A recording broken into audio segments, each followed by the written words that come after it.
Let us continue with the Banner Saga 2.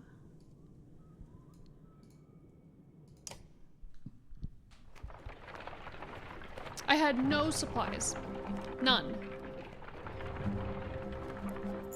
This is already worse. A commotion draws your attention into the nearby woods. You're surprised to see a small group of dredge, some which you've never seen before, engaging one of the new recruits from Borsgard. How'd these Fane slags get here, you ask, though no one has an answer. Whoa. The tattooed fighter is noticeably drunk, but he lobs 2 black axes in quick succession at an approaching scourge. The axes find their mark, shattering stone armor. Fane, fucking, I had a feeling. We're gonna help him fight. You draw your axes and rush in, surprising all the combatants. Oli. Okay, we got new people. Oh, Bearsy came with us. That's interesting. I thought he was Ludin's man. Yeah, we got Folka. We got Spar, a rank 3 wanderer. Spar has seen more of the world than most and has more opinions on it than others. He's been with the Ravens longer than any other human, which is a testament to both his physical and emotional resolve. Then again, some just think he's too old and stubborn to die. That sounds kind of cool. Insult. The character delivers an insult so cutting and personal that the target is literally stunned for a moment and has to pause to collect himself. Insulted enemies move to the last place of the enemy initiative queue. Ooh. Okay. You're thinking of Gris. That was Ludin's man? Didn't he die? Yikes.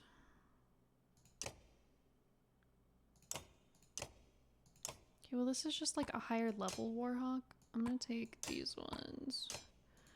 What are you? An axe thrower? That sounds cool. Shield maiden.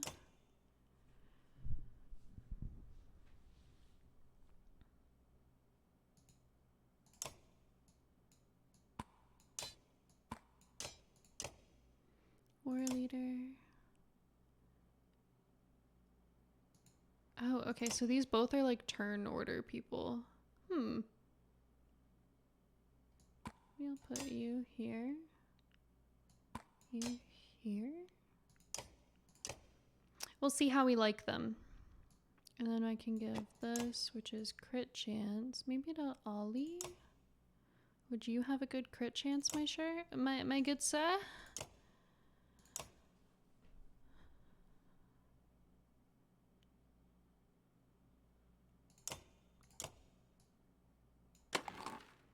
Let's run it.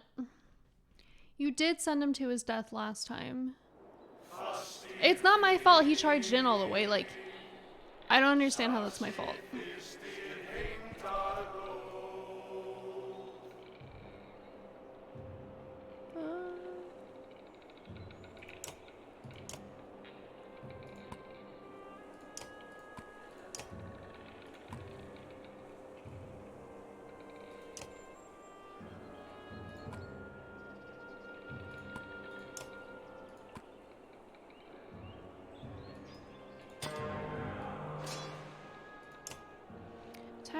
Twice, first as directed, then a random adjacent target, friend or foe.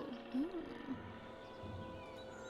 He died courageously. He saved a lot of nameless NPCs. 7 and 07, F in chat.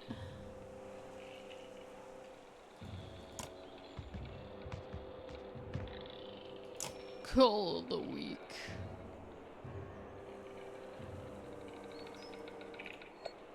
Wait, what did I just... Oh wait, what's frenzy? Is that when he's in his frenzied state? I don't know how he works exactly, or maybe this is just all the time. Killing blow grants an extra turn. Ooh. Frenzy is passive, okay. This is so interesting. Who's going next? You? I'm gonna hit you with that armor break.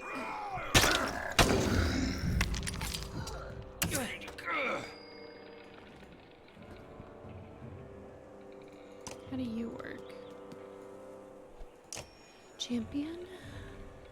Allies protected, +2 armor for 1 turn when allies protected. I'm just gonna attack, I think. Ship off some of that attack damage.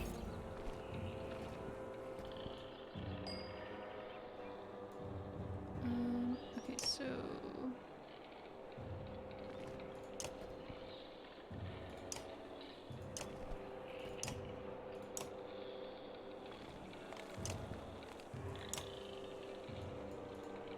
do I have to be in range to hit them?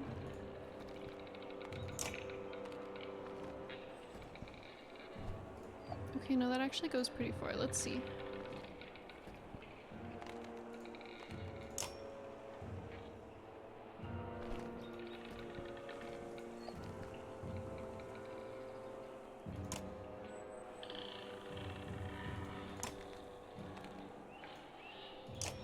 Oh, I can't reach. Okay, I'm just gonna...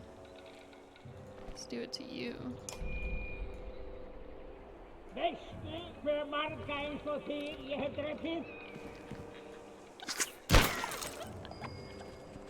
This is so funny.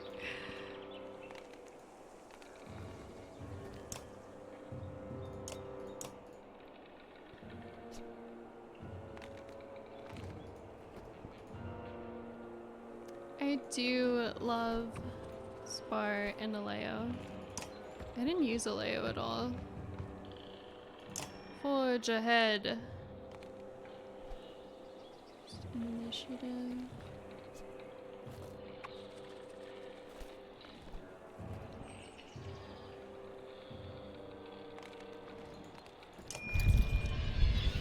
Aleo is the same class as Spar. Ah, okay.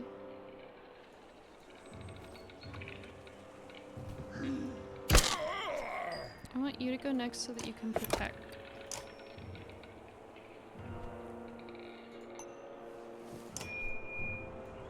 Saga!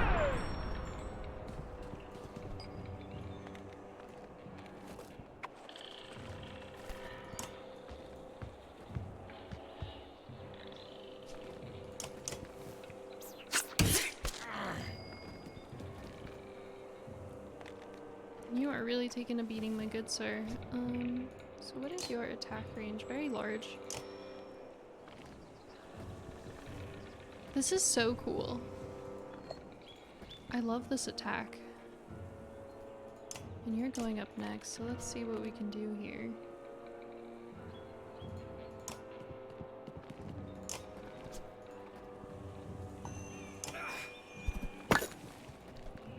No, he wasn't strong enough.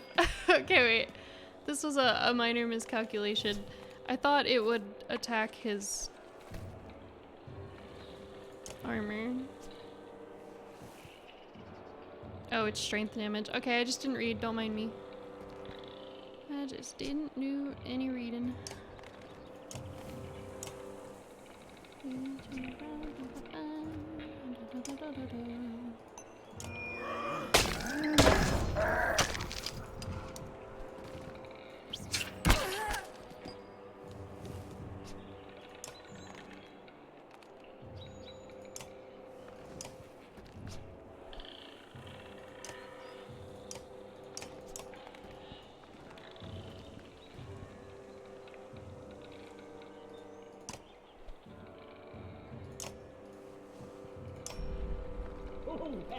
Aldrei hálfur maður á við mömmu þína.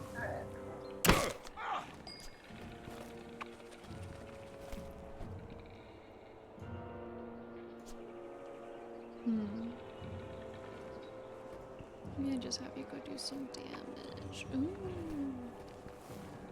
Oh, but I don't want to get in the way of you. Maybe I'll like go over here.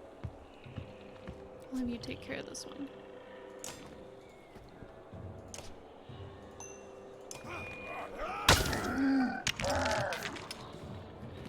Damn it! Alright, that didn't work how I wanted it to. 9, 9, 6, 15.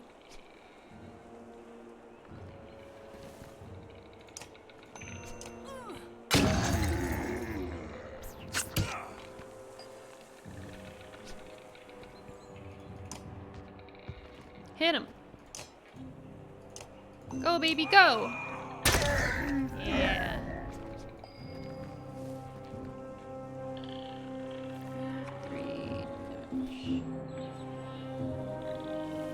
I could see him being a lot better if he hadn't, you know, just like taken a fuck ton of damage right at the beginning.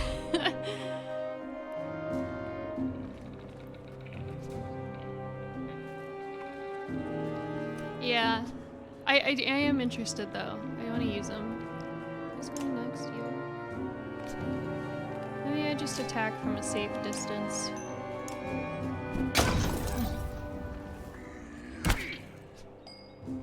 Okay. Alright, now I'm gonna hit him with the Coal the Weak.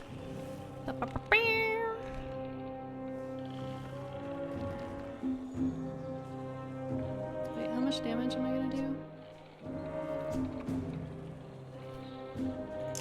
Is this just gonna do 1 damage?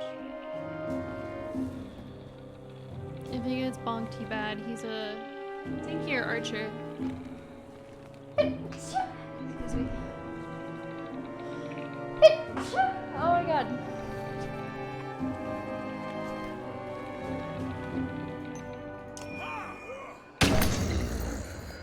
It'll do 1 damage. It might have a deflect chance, I'm not sure. I just went up on the bonus just in case.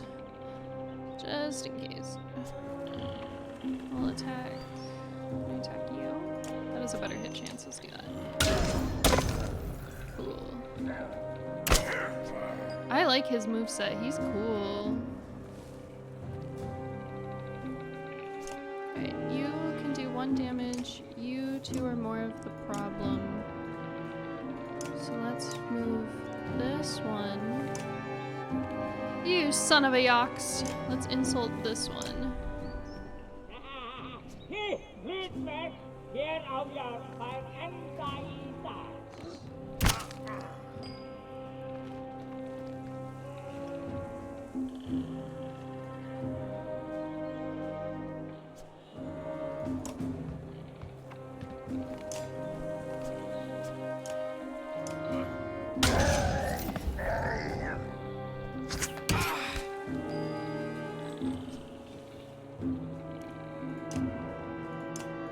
Alright, I think we got this.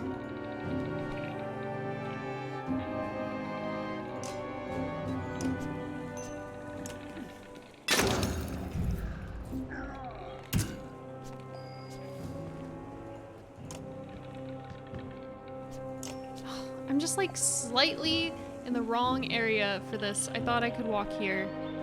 I need to understand my Varl movement better.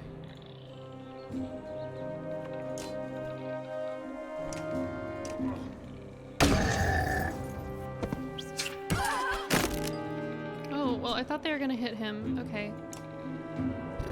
Let's see what I can do here. Not all that much, honestly. Which one goes next? You? Okay, I'm gonna hit this one.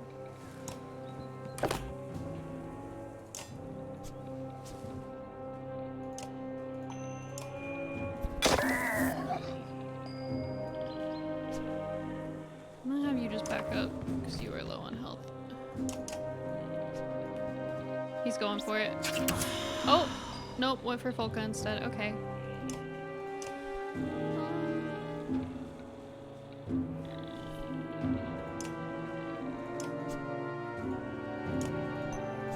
This one's dead. We're in pillage. He's dead. Fuck, maybe I shouldn't have done that. Oh well. I'm learning.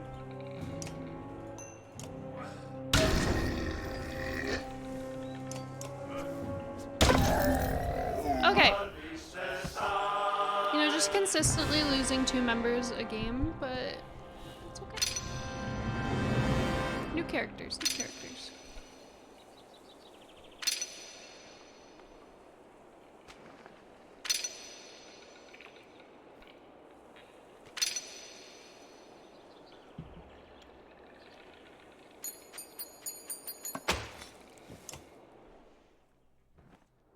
Recovering his axes, the mercenary gives you a lazy grin. That was, well, I appreciate the help. Need a drink?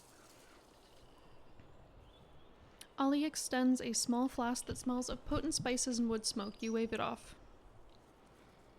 Where'd you learn to throw like that? Taught myself. Too many close calls face to face seems to soften people up a bit when I do it right. Then do it right. Name's Ollie, if you were interested. Grew up in Boers. You walk off but give Folka a quick look, letting her know you're impressed by Ollie's throwing. I like him. He's so, I don't know. He's in charge. I don't know. I really could use some supplies. Ravens in the air as ravens approach. Ollie says with a slur, is that a good sign? The small village ahead looks well fortified with a few bodies outside the fences being picked clean by the birds. Your caravan moves closer but stays out of arrow range. Whoever's in there wants to be left alone, Folka says, but it could be our best chance for supplies around here.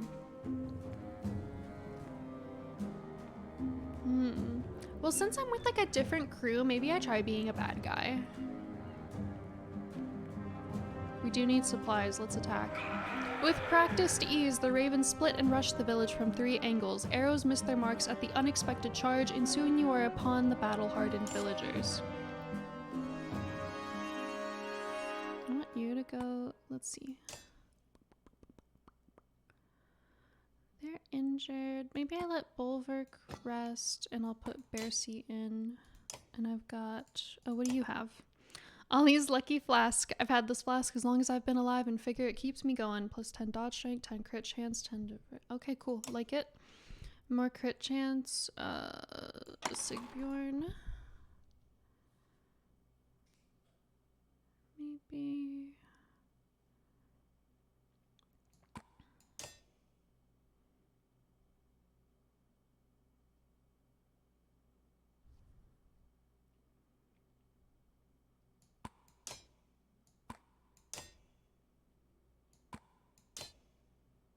something like this.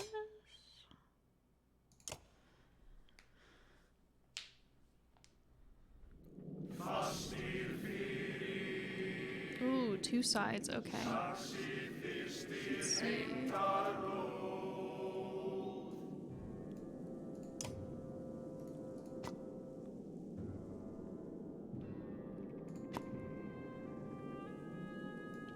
I'm not really sure I see the point of attacking from this side when I could just rush all in.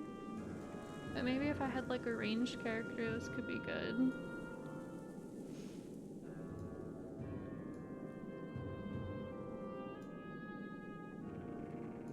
I'm gonna put you... No, I'm gonna put you, because you're gonna go first, so I'll put you here with Folka. I'll put you here.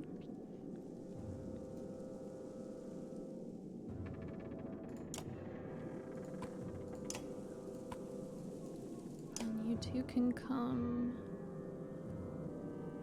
Maybe this is fine. I'll have him like break the barriers.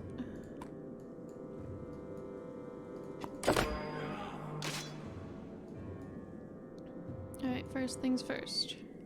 We champion.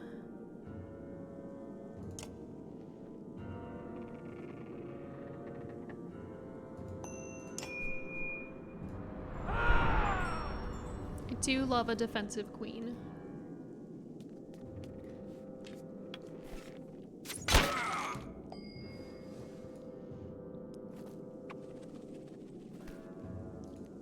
You're gonna go here. We're gonna do a little tempest. Clockwise. Every single time I do this, I gotta remember which way clockwise is.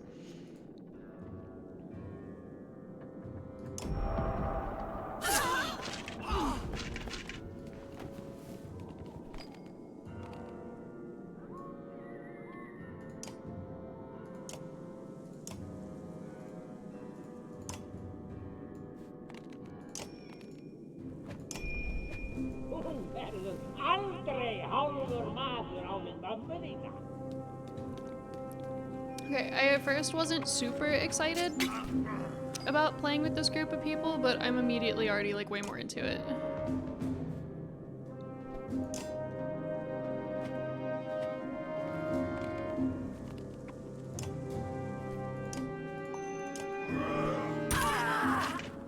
Nice crit.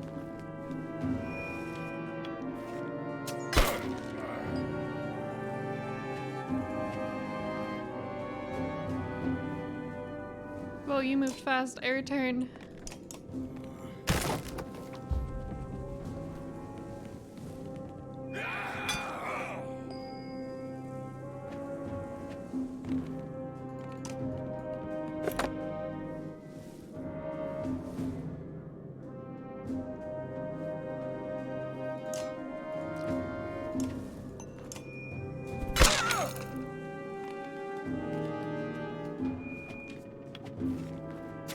They're all going for my mans over here.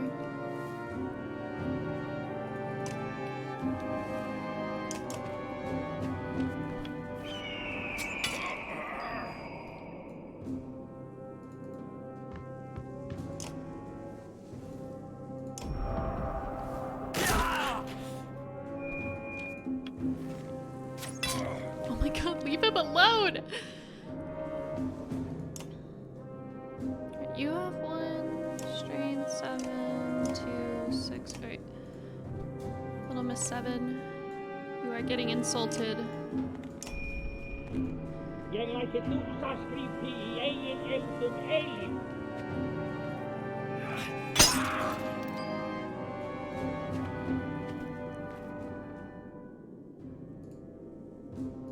%50 chance we roll the 50? Damn. I tried. Oh, he's done. Oopsies.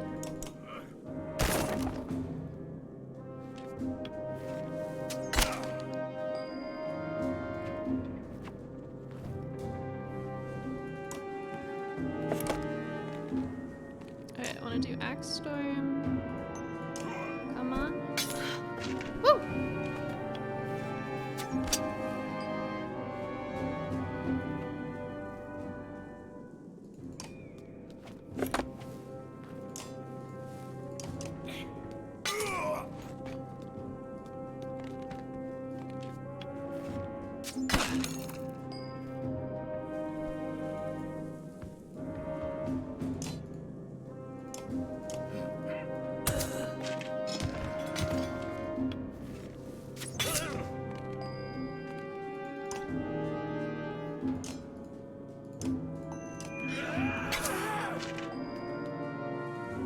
Well, I immediately found a town and then I decided I wanted to kill them.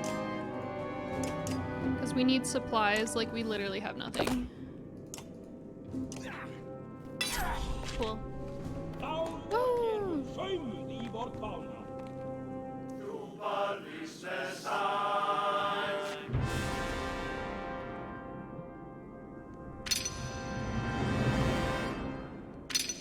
Oh, so you're going for the evil ending, I see. Well, yeah, because, like, I'm always trying to be nice and, like, save everyone with rooks, so, like, now I can be a little bad. Murdering people and stealing their food, yeah. Look, the Ravens have a mission, and we will stop at nothing to complete our mission.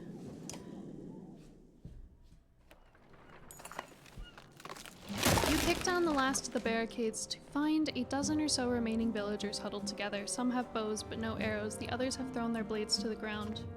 A man steps forward. I'm Friedrich, the oldest of us, he says. We've been fighting off all types from Ormsdaler for 2 weeks now, just trying to protect what's ours. He looks back at his people and says he won't find us begging for our lives.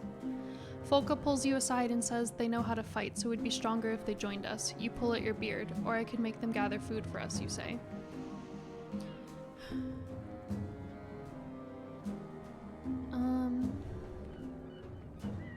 I want clansmen.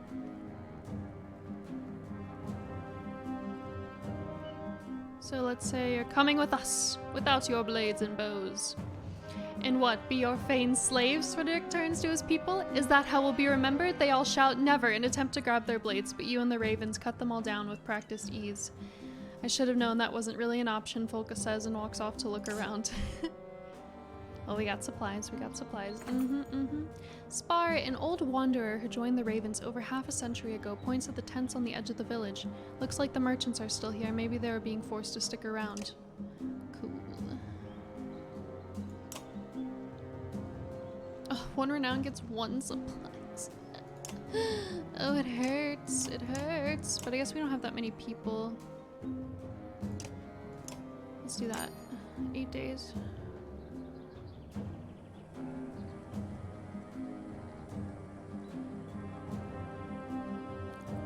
What is EXE talents?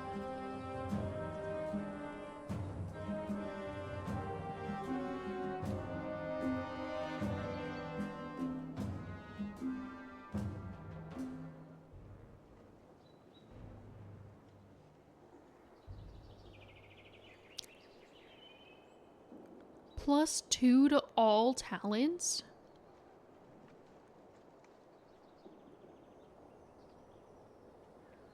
Execute, I think. Oh, okay.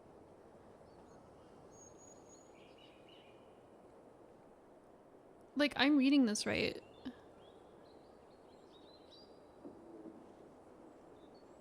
That's like +2 to all of my stats, like break, damage, whatever. Oh, I wish I didn't just fucking buy supplies.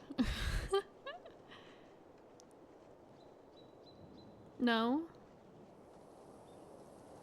Not stats, talents, stats. So that's like all of the... That's still really good though, right? That's like all of like these things. Oh, damn it. Why did I spend my money? That's a bummer.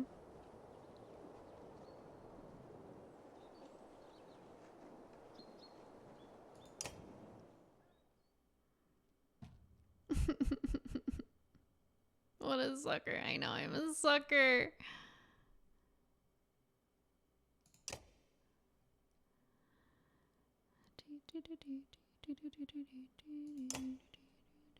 Oh god, I have like no money. Okay. Just starve. Well, I can't fix it now unless I like save scummed it. But I don't know if it's that big of a deal. I'll leave.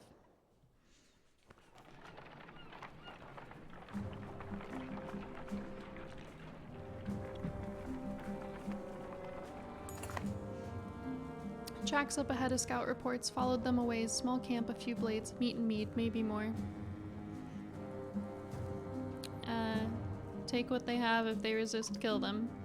A dozen ravens set out, a mix of veterans and new recruits. They rejoin a couple hours later with supplies. You hear one of the fighters muttering, takes the fun out of things when they give up their goods so easily.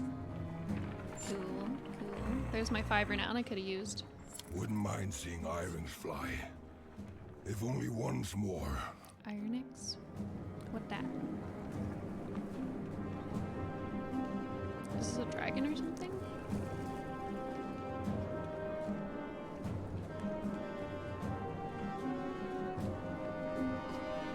Remember the last time we saw this foul, eh? Blood axe? Oh yeah, it's some kind of bird. Shut up.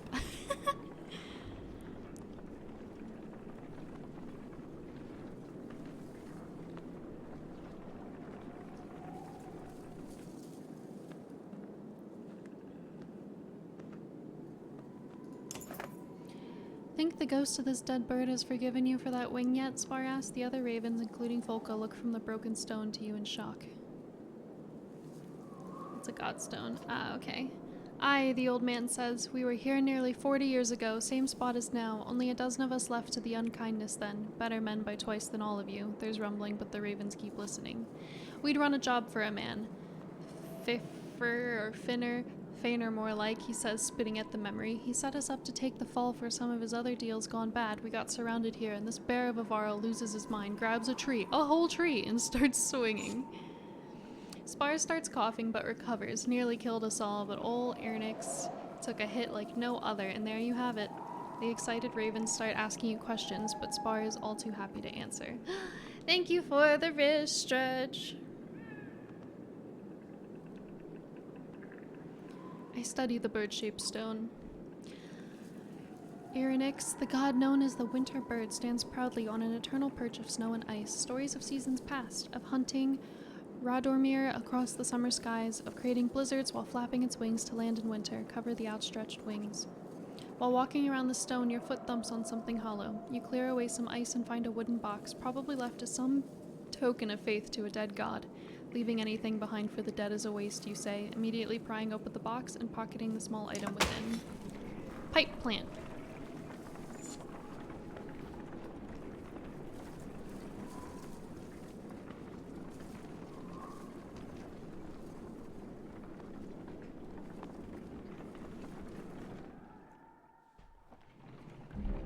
Do some stretching. Cold creeps under cloaks and forces the ravens to huddle together as wind whips around you. Snow begins to blot out the Wormscale Mountains in the distance, and you're forced to call for an early camp. Rising from your sleep, you begin pacing, occasionally drumming your fingers on the top of the large cart. A motion in camp draws your attention. Walking towards it, you hear groans and see Volka's shield rising and falling erratically among some furs. Humans, you snort, but the shield flips away, revealing a dredge grunt staring up at you. Stepping back, you bump into another dredge. Looking around, the entire raven camp is a swarm of stone-armored bodies desperately reaching for you. When your axes lash out through nothing, you realize you were dreaming. An unexpected sadness swells in you, like you've let everyone down. A few of your ravens are watching you, smirking, but your growl makes them look away. You decide to walk the perimeter alone while everyone else slowly awakens.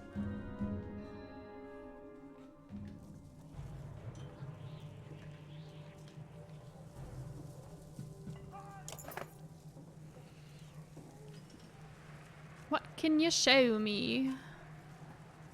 Lots of neat little deadly tricks. Try to keep up. You're a berserk and we're all impressed, Holfi says before spitting, but if you lose it out there in a fight and start killing your own, well, then you're just a pain in the ass. So let's start with you and the shield maiden. I like these.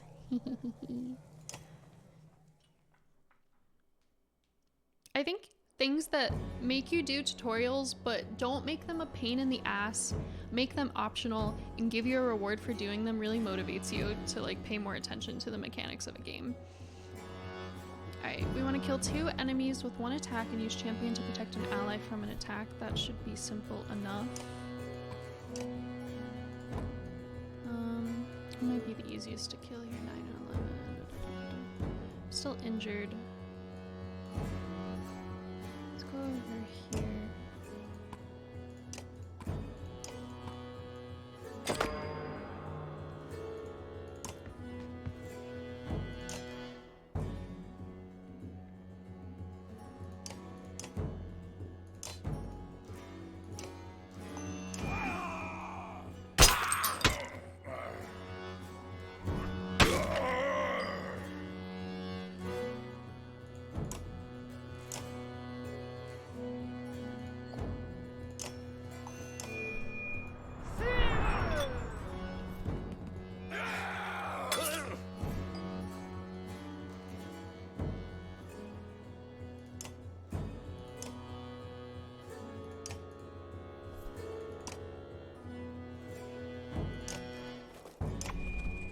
Þú verður aldrei hálfur maður á við mömmu þína.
See if I can pull this off.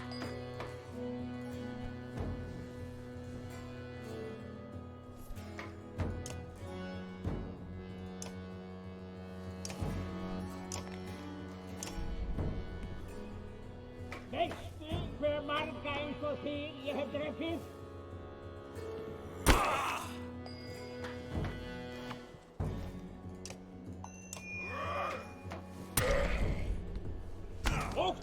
saker nema húleysið. Oh, damn it. I hit an ally instead.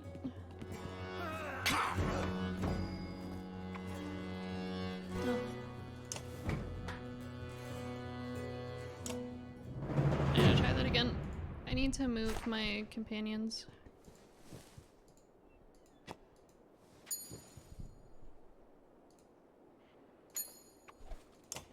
Thanks.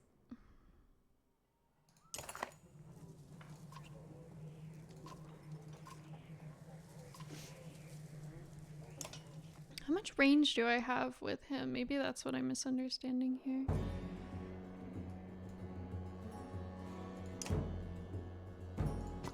Actually, there's humans down here. That might be easier. Let's go for them. Or maybe they gave me a different lineup this time. Then I'll put you two here.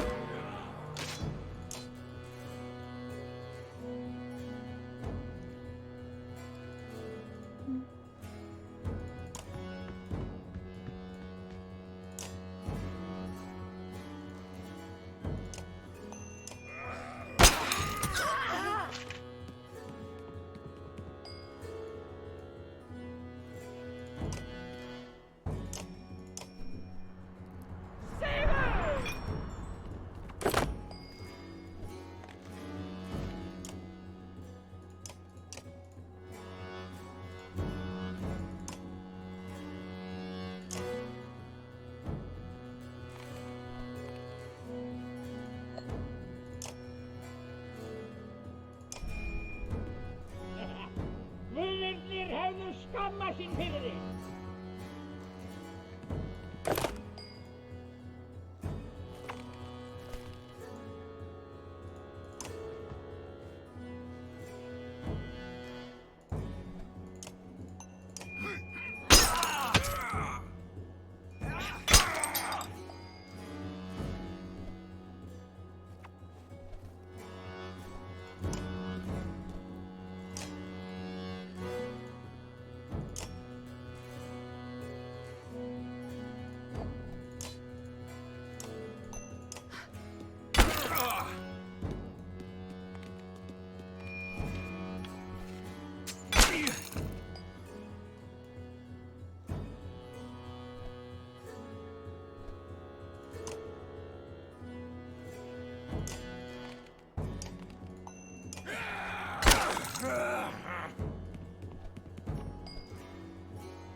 This is like harder than I thought to do.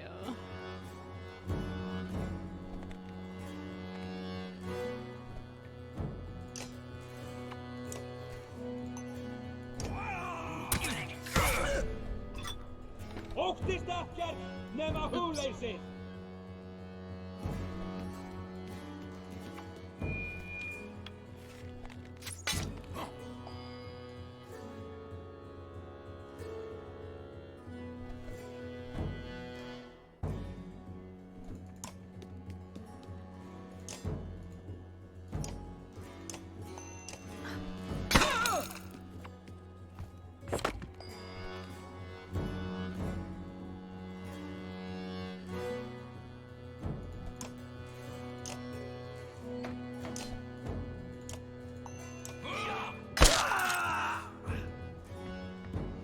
Yeah, some of these challenges are tricky.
Stop running!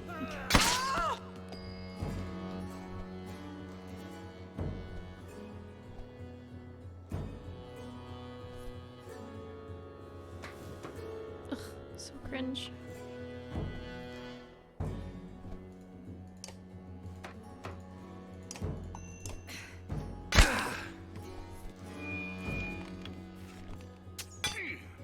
Oh, well that's not gonna work. Alright, I'll do it later. Especially when he's like not injured. It's not working right now.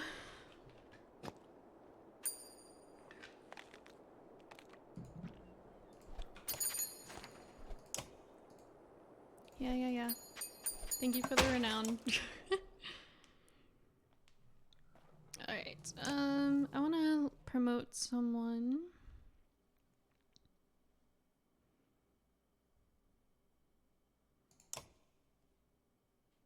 Very interested in Ollie.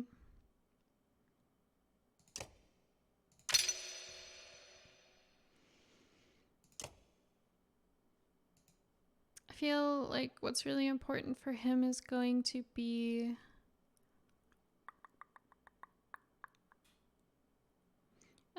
his chance to hit cannot be modified by any item or talent. So I think I want to up his damage and crit on the chance that he does hit.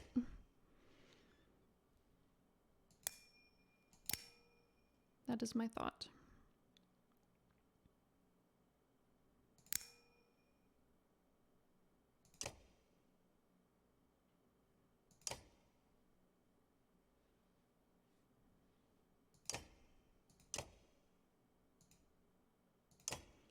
Do I need to have this as 3 in order to be able to trigger his rank 3?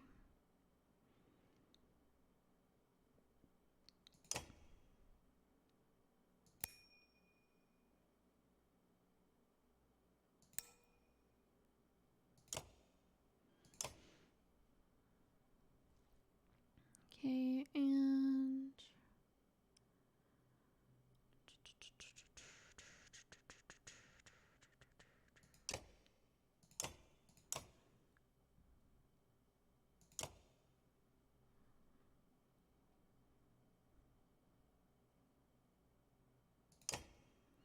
no, he gets rank 3 at level 5. Oh, okay. Oh well. Let's promote Folka. Since she's a shield maiden, I think we just go ahead and like give her more armor. She'll just be like a tank. Alright, that should be good for now. Let us be onward.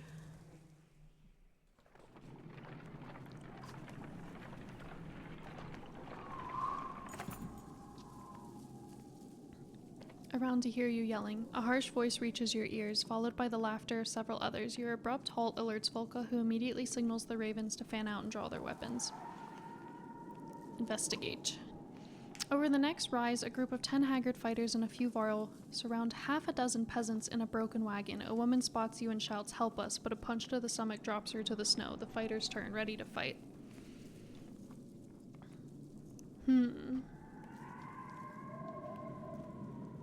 I'm thinking that maybe if we stop them, we might gain some clansmen and all the stuff they're carrying, so I think we help them. The man's confidence melts away, and he and all his fighters flee from your assault. You give chase for a time, but soon return to the wagon and the peasants. Thank you, the woman who was punched earlier says. I'm Sepha. I know you don't want us around, but if you're heading toward Bindal, we'll follow your path.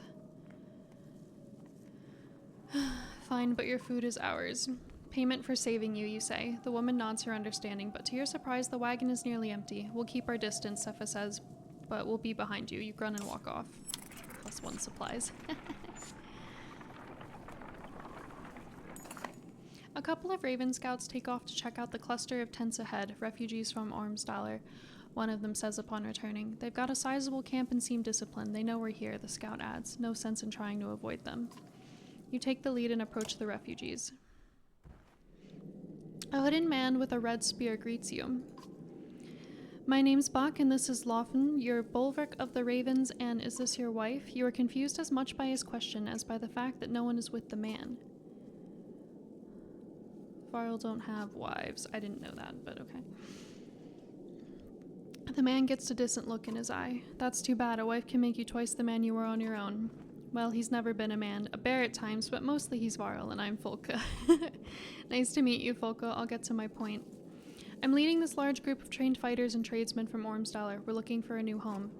We've done what it takes to survive out here, but they're starting to lose faith in me. You want us to reinforce your control? No, I want you to take over. Lead us someplace we can live. Lawfen and I weren't meant for keeping others alive. We're heading past Bindal, but we'll take you there. Bach kisses the metal of his spear and smiles. You have my thanks. Oh, Lawfen thanks you as well.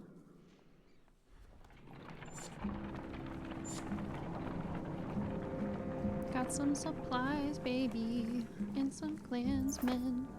The unyielding snowfall is proving too much for the humans who now vainly attempt to follow your large footprints.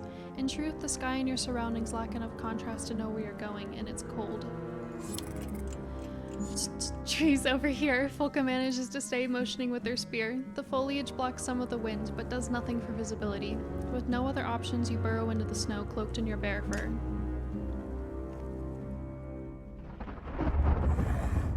Darkness. Lightning.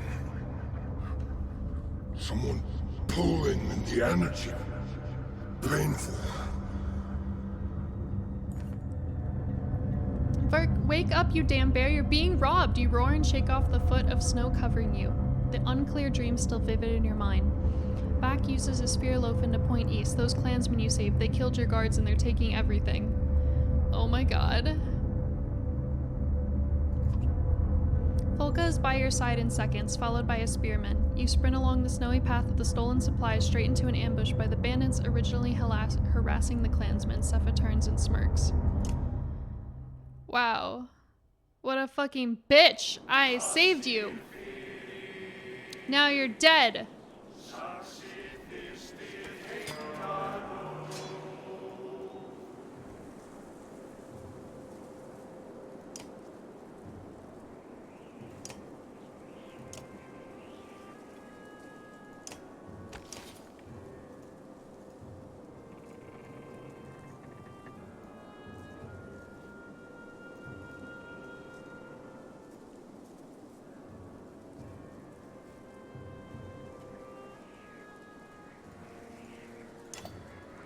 Can't tell who's my enemy or not.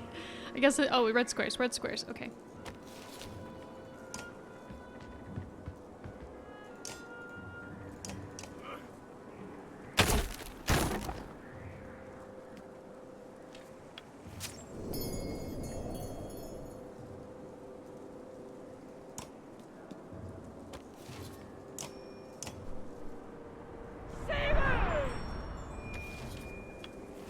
This is what you get for trying to be nice, you know?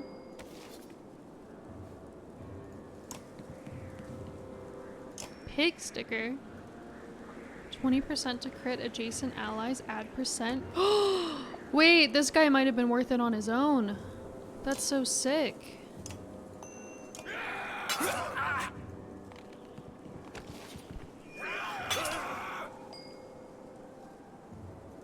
Machiavelli had the right idea.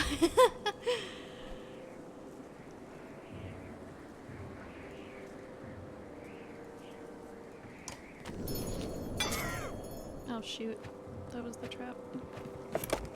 Oh, this guy. The guys that look like this guy. Fuck that man. Yeah, and it's not like you only got Bach, you got Lawfen too. What's my range on you? Okay.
Woo! Yeah, I like that. I like that.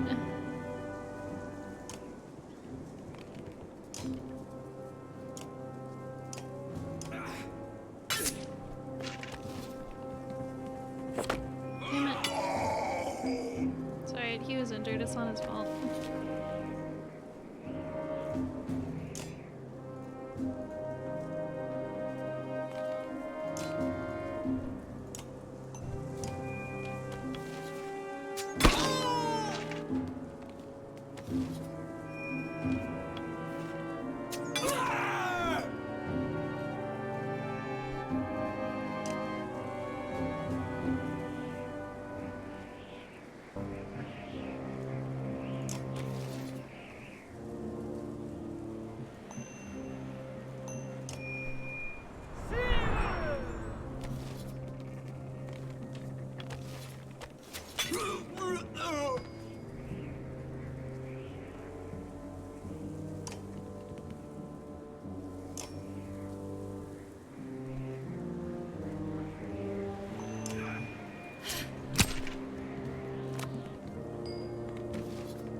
Fine, I don't really think I need to move much. Let's see who's going next to you. Can I hit you from here? No.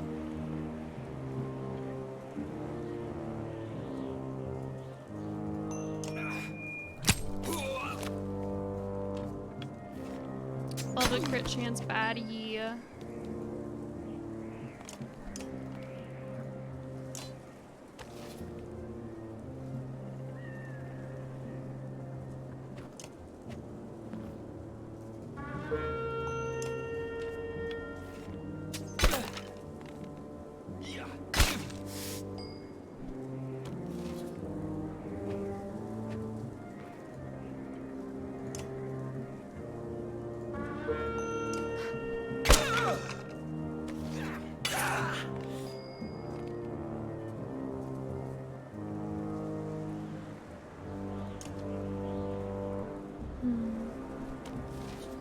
That does make things more problematic.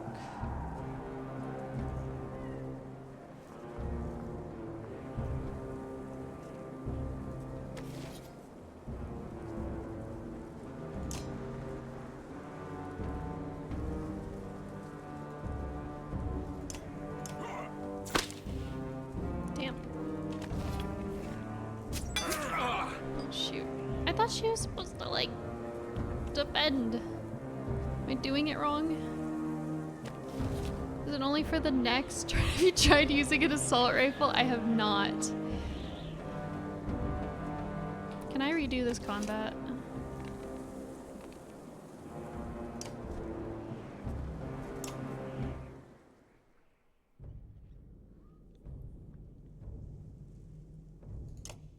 Where does it put me?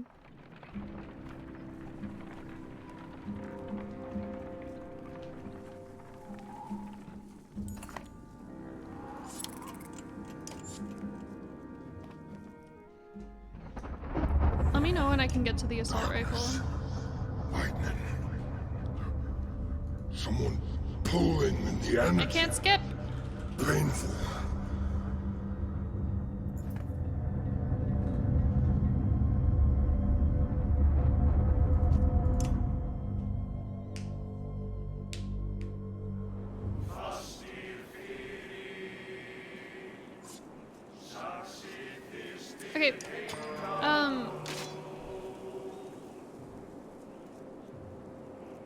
was trying to think of something stupid to say. I want to say like Mixmaster Karai, but that doesn't make any sense in the context. Something like that. Oh, Enlightened One, Karai. Strength damage. Shield Maiden and adjacent allies take damage from attacks. Can you explain?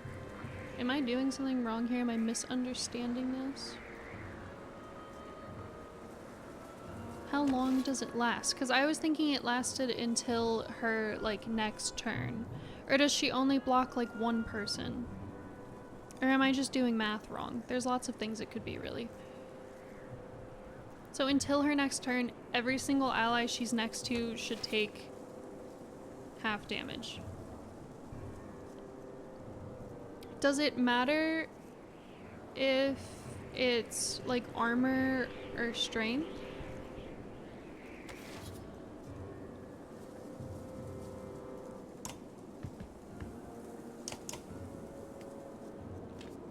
I think it blocks both. Okay, I'm not really sure what I'm doing wrong then.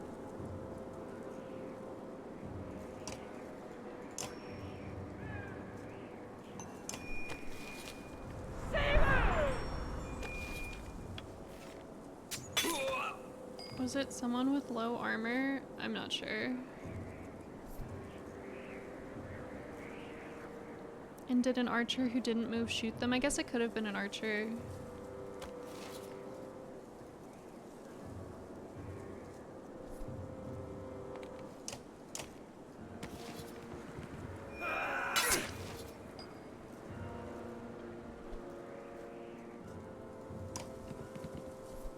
Punctures can do crazy amounts of damage. That's true.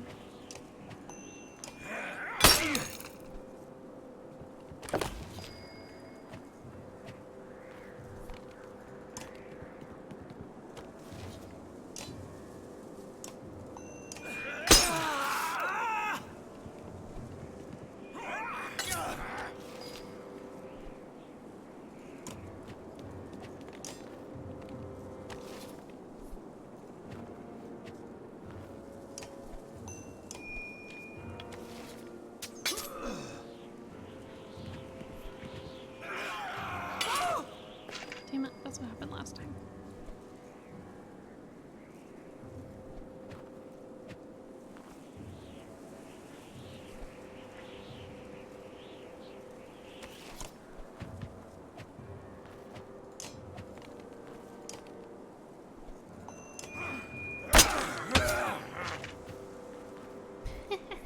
Oops.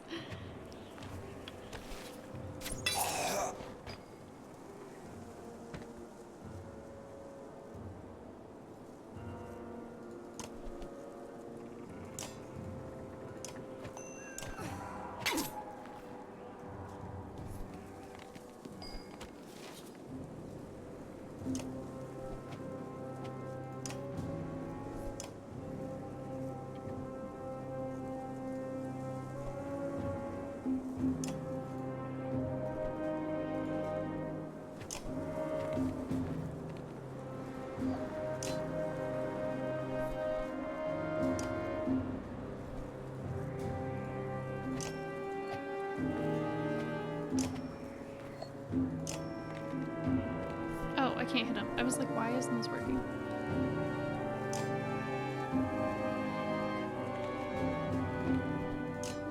I'm just gonna get the guaranteed kill.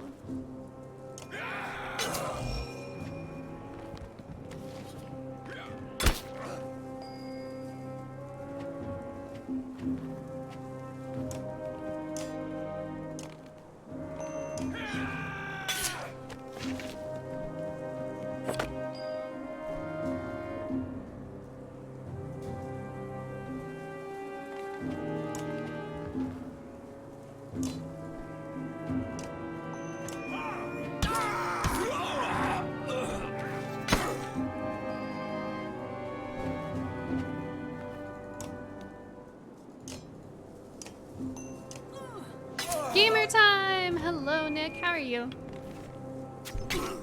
We're currently being robbed, which is kind of cringe, if you ask me. Let's see, she's next, and then you. So let's.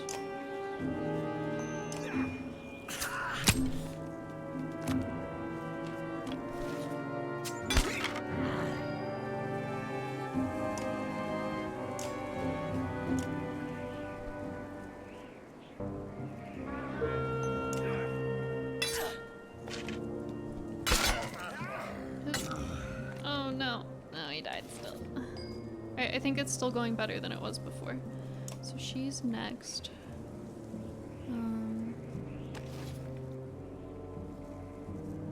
Rip Bulwark, I know. Rip to a real one.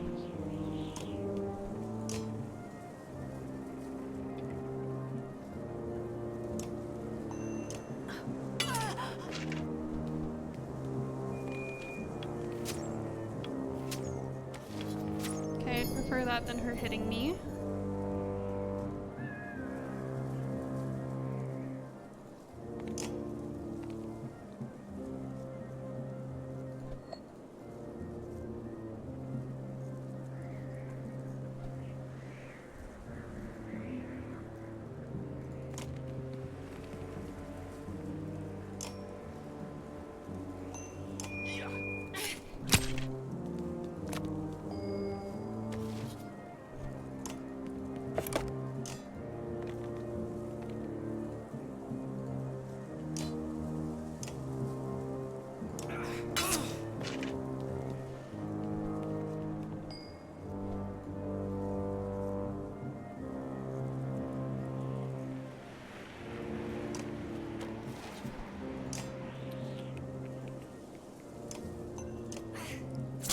Damn, good try. Okay.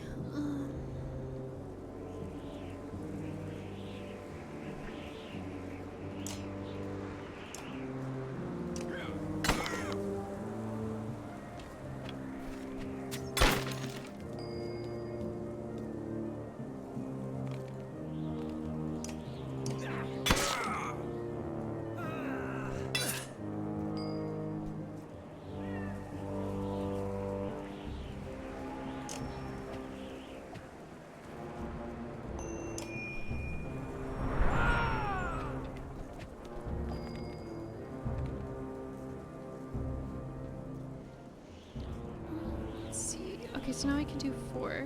So let me do this.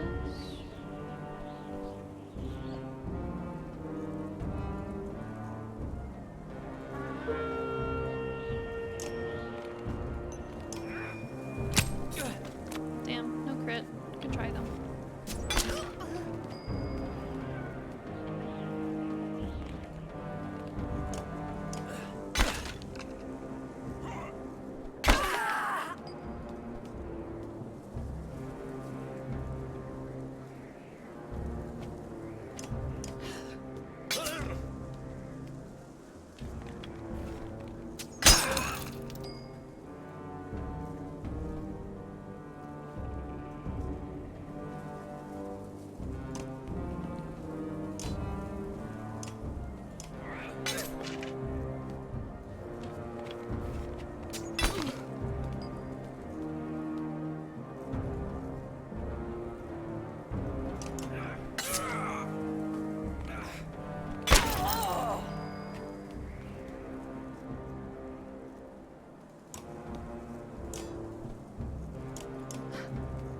I'm doing the slow game here.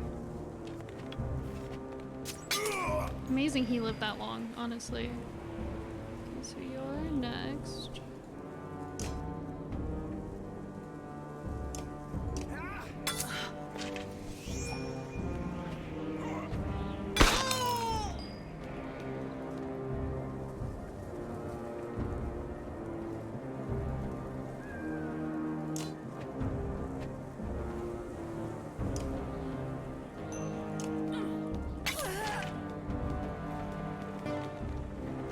Honestly, my, like, pride could not let these people kill me. Okay. Let's go hit her. slaughter. Oops. Not attack. Yay!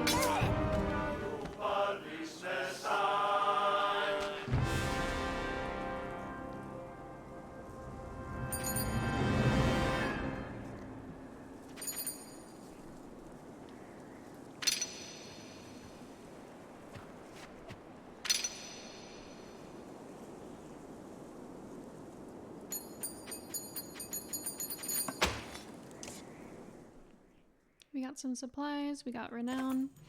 Sepha's wounds are great and she whimpers in the snow.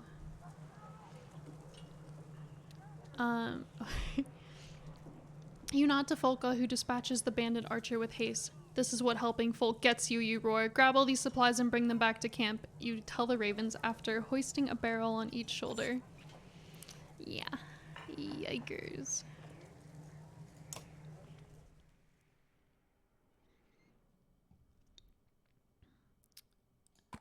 Boop.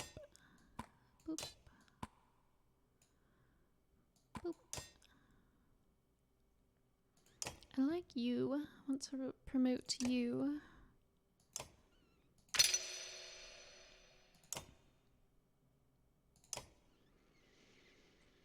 A slaughterer. A hog farmer who lost his mind when he lost his wife. He's since regained the ability to live among others, though he talks to his pig sticker spear like a loved one. He's my favorite. I think I also just have a soft spot for red-haired characters. I really like them.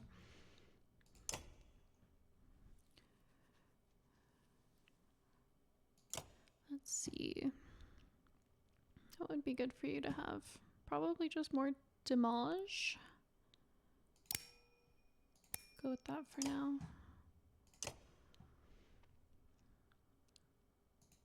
And he seems good just because of his fucking stats, baby.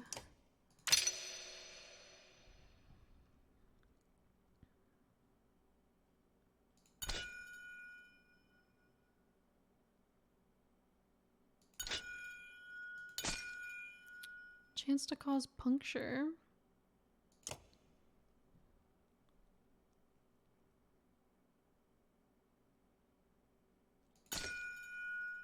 Let's try one. 10% chance for puncture and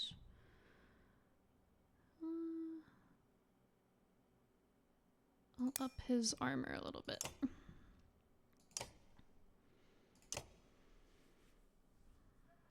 Let's do a little rest for one day and now we will leave.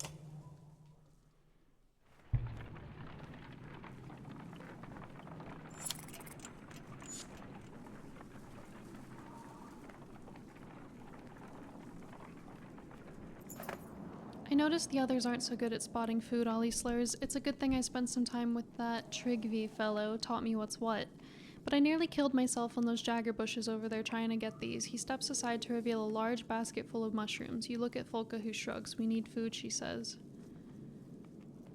Sure these are okay to eat? Sure, I'm sure. I've been eating them all day, he says, taking a bite of one. Little bitter is all, but nothing a swig of mead won't solve. He Jake swallows and slaps his belly.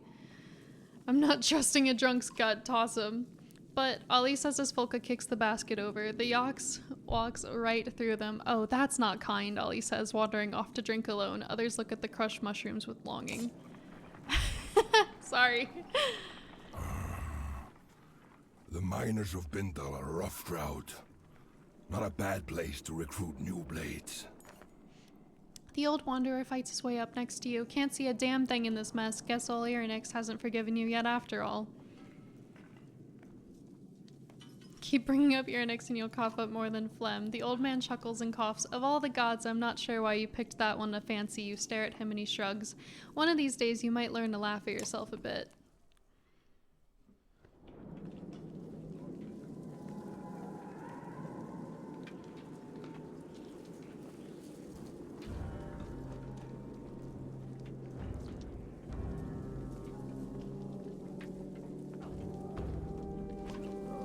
All of these people are looking for food in a home.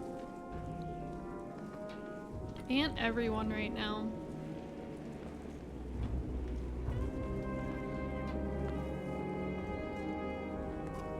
And I'm looking for Alice, that's so much to ask for.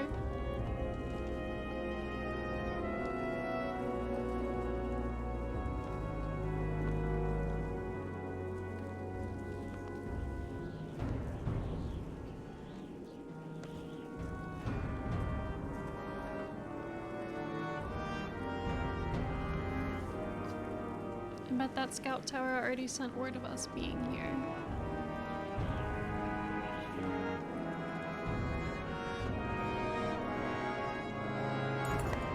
The snowstorm is worse than ever as you arrive at the walls of the mining town of Bindal. The gates are closed and you beat a fist against them. Open the faint gates, you shout. From the wall, 2 menders look down on you, then recede. Soon the gates open enough for half a dozen well-trained guards to greet you. Their one-eyed captain points and says, "Just you." Folka steps to your side. "Not alone," she says. "She comes with me." The captain takes a moment to assess the situation and nods before following through the gates. You bark commands to other ravens to stay close and vigilant.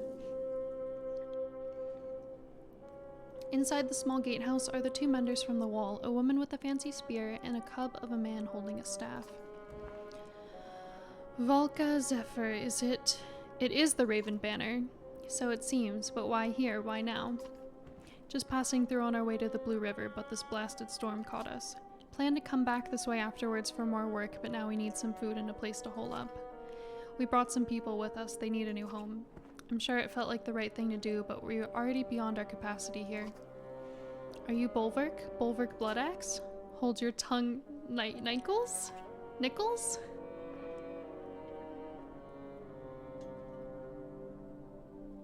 "What do you know about me, boy? I've heard all your tales. I can't believe your cold bear cloak is real. Is it true your axe handles are made from your own horns?" The older mender places a hand on the young man's shoulder. "Wow, I never knew I was traveling with such a legend." You ignore her. "Are you in charge here? Where's the governor?" "The governor left for Aberang a while back with most of the fighters to settle a dispute. The Mender Council sent me to bring the people of Bindal west as we've heard too many rumors of Dredge." "More than rumors. We were in Borsgard, saw Bellower." "The immortal Sundeer? How did you escape?" "Immortal was a joke. He's dead." Nikel's eyes go wide in awe, but Zephyr looks pensive. "What about the great rift that opened between Borsgard and Amsteller?" "We managed." Zephyr looks like she wants to press you for more information. "Enough. Open the gates for my ravens. Mercenaries will only panic the people. With everyone from Ormsdaller, it's all I can do to keep them from stampeding like wild yaks."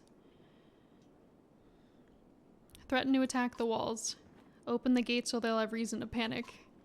The guards in the room draw their weapons and aim them at you. "Bulwark Bloodaxe, even your renowned strength would fail against walls protected by a Valka and her apprentice. But we're on a job for a Valka." You snarl at Folka for saying too much. She shrugs in response. "I'm not aware of another Valka being out this direction. Who has tasked you?" "Juno." Zephyr steps back at the name and studies your face for a moment. "Nichols, you and the guards see what you can do outside the walls for the people. I'll see to it and make sure the ravens are comfortable." The young mender nods respectfully to Zephyr and grins at you and Folka before leading the guards through the gate. "I'm inviting only the 2 of you to stay within our walls and enjoy a bit more warmth and comfort." "Good, but try anything and my ravens will level this place." "Then welcome, and no one is going to try anything. There's no need for such mistrust." "Maybe, but I shouldn't have to tell you about my job from your superior just to get an invitation." "My superior? No, you misunderstand. You have no job. The Valka known as Juno is dead." Dun dun dun dun dun dun dun dun dun.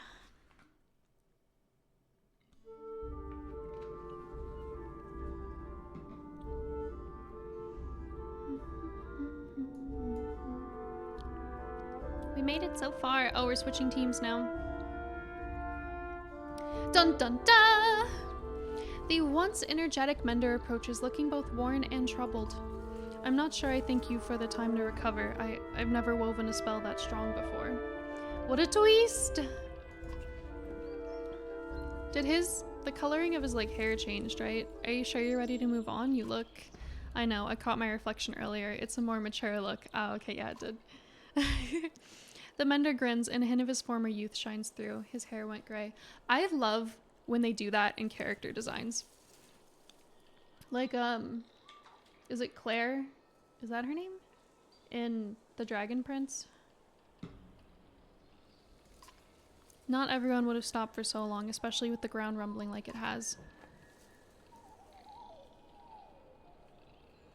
Did you have to push yourself so hard? Would you have given any less? You look away and say nothing. You're still Rook, no matter what happened or what's coming. Accept that. It's not a bad thing. He nudges you in the shoulder with his staff and smiles before leaving you alone.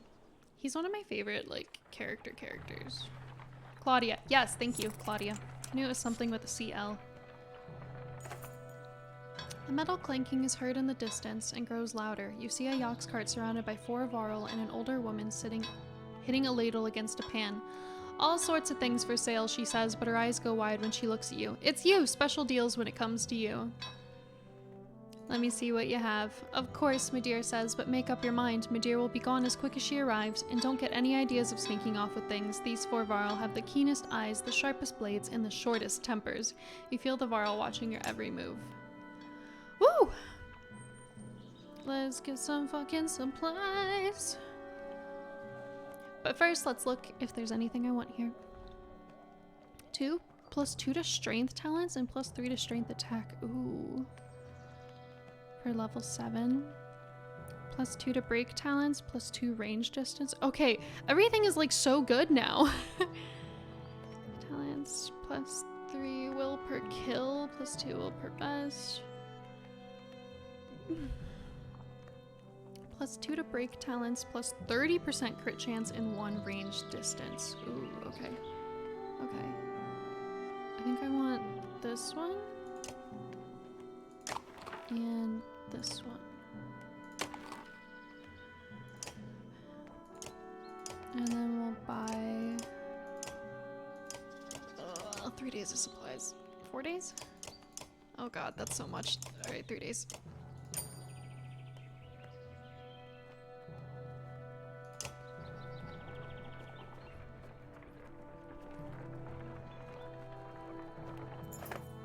Easy boy, a clansman shouts as a yox cart nearly topples to one side. The tamped path of the Eastway Road has steadily turned into a cracked shamble. Looking ahead, it only gets worse. Various chasms gape like open mouths. You glance back to Avon, who looks at you and shakes his head. The entire caravan comes to a halt. We'll be eating our belts before finding a way across this broken road, especially with this many. And there's no telling how far we'd have to backtrack to head north. Then we'll head south across the Ormsa riverbed. We can head towards Grundar and on west. Trygve peers around Hakon's elbow before coming fully into view. Heading south is questionable. Those people. Why do you say that? Maybe I spent a lifetime there. Plenty of things to eat under logs, but there's also people in the bogs. His eyes go wide. The Skald should hear my rhyme.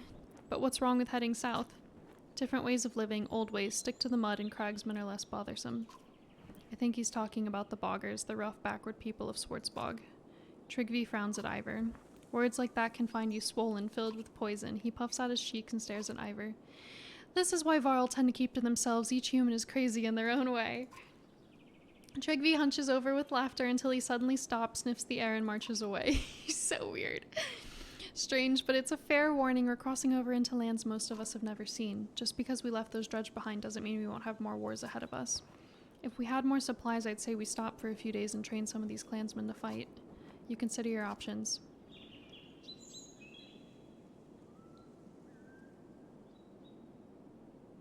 I don't want to risk running out of food. Are you sure? I know food is scarce, but if we're killed in a fight, full carts won't help us. We'll be fine, just keep your axe sharp. Khan looks at Ivor, who just shrugs. You prepare to turn the caravan south. I don't have a lot of food, I can't give that up.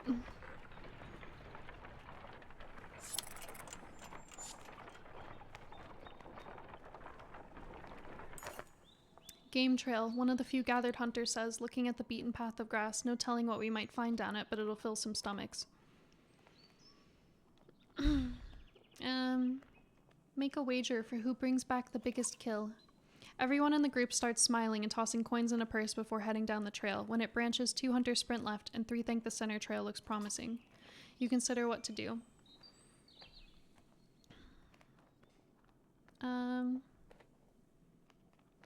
Search the ground for any clues. The other hunters took paths with cloven hoof tracks. There is a chance you could kill the largest hog among them. To the right are rabbit tracks and possibly something much bigger, but it's hard to tell.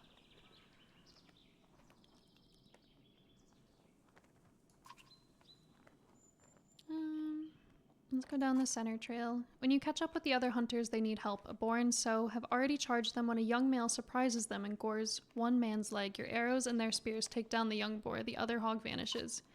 The man's wound is mild, easy enough for Avon to heal. Back at the caravan, you spot the other 2 hunters smiling. They brought down a rather large boar together. The 2 hunters split the winnings, and drinks are shared while the injured man's leg is mended. Later, the entire caravan enjoys the stories of the hunt while feasting. Yay!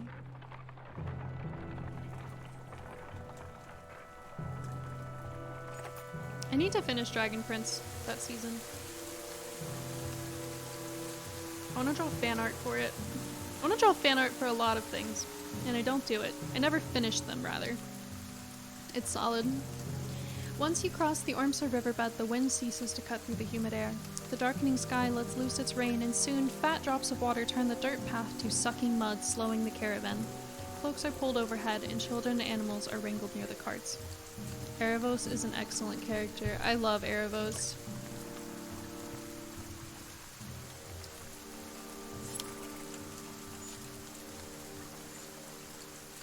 How cool, the clansman foraged. You would. Chart.jpg?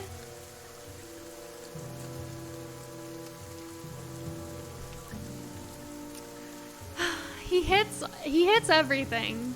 Don't click that. I did already. It's fine. It didn't go to anything. Yeah, I realized after I clicked on it. Yeah, yeah. Yeah. I mean, come on. Come on. I was hoping to avoid visiting this part of the kingdom for at least a few more years, Prince Ludin says. At least others have had the sense to abandon this cesspool. As arrogant as he sounds, he's right. There are very few signs of life around you, yet you still feel like you're being watched. The lowing of the usually quiet yaks indicates the beast's difficulty pulling the carts. You're up to your knees in it when a scout comes to you. Found some stone markers that led us to a few paths of solid ground over there, he points while shouting over to the yaks. Uneven and bumpy, but easier than this. Lead the way. The caravan changes course slowly, but you soon see the low stone markers, some with sticks tied around them. The caravan picks up speed over the lumps of packed ground until a child screams. You rush back to see the boy being pulled out of a hole in one of the mounds you crossed. Inside you see blackened, wrapped bodies buried only inches beneath the bog. You're walking across a burial ground. Ew. Okay. That's gross. The governor is suddenly by your side. You've led us through a hallowed marsh of cragsmen, he shouts. You ignore the voices chiming in with the governor and focus on moving the caravan quickly away. Oh. Gross. They're all around us, shouts a man near the edge of the caravan, and we're stuck in this mud. Cragsmen have encircled you. Their leader steps forth and shouts. There's no price but blood for crossing through the land of our dead. Shouts ring out. They're preparing to attack. Send Trigby forward to parley.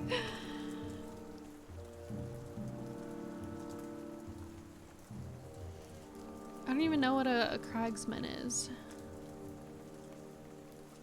Try to talk the cragsman down. As fighters attempt to form ranks, you rush forward in diplomacy. Arrows litter the field around you, sending you back almost immediately. However, your attempt encourages those around you who had a bit more time to prepare. Ugh, okay. This could go either way, but a victory here will protect most of your clansmen. The whole bog seems to move with the approaching cragsmen. Eric, the warden from Strand, says, I know this sounds mad, but they're bringing battle-trained bears. If we weaken one, I can make it ours. He smiles at your confusion. Ask the governor of Strand. They're helpful in certain situations, Akon growls. We could lose our lives, and he wants a new pet. Okay, Eric, this better be worth it. I want a bear! We'll need to clear the battlefield except for one bear, then leave the rest to me. This is crazy, but okay. Bear, bear, bear, bear. Okay, I want to promote someone so I can get this 7. So I guess that would be Rook.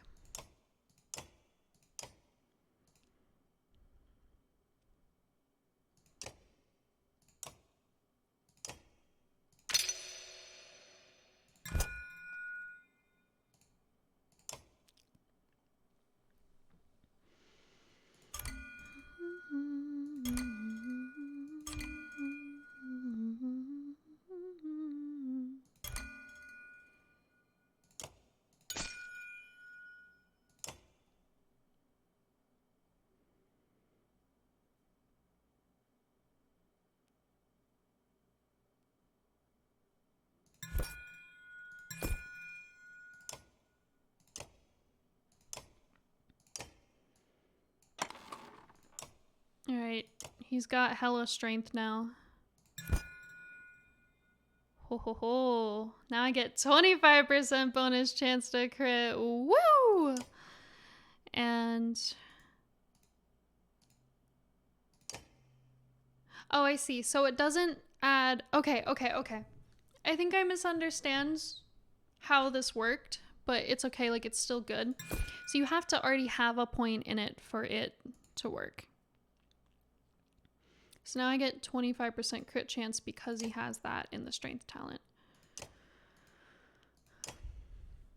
Okay, so we've got Rook, we've got Oddleaf, Khan, Eric. I forget. I haven't had your son so long, I forgot how she works. The character throws a 5-tile area of slag onto the ground, which explodes immediately. Targeted tile takes the damage seen below. It also leaves randomly placed burning coals on unoccupied tiles. If targeting an empty tile, coals always appear on the center tile first. Walking over the burning coals causes 1 strength damage. Okay. Do you like my girl, Yrsa? And I think we bring Moger to be tank man.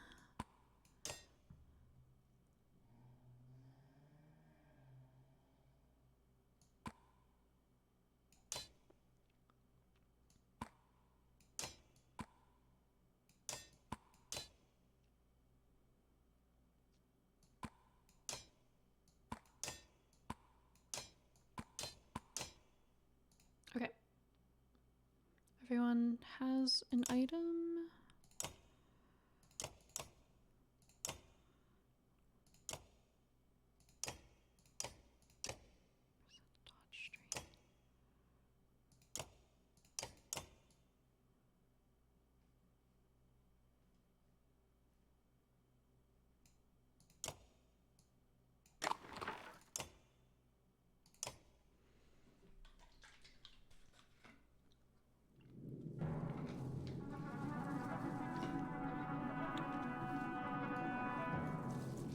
Okay, they're just kind of like forest men. It's kind of giving me wildlings energy from Game of Thrones if they were in like a swamp instead.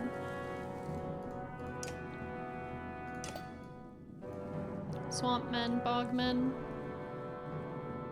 Okay, so I need to kill everything but 1 bear, correct?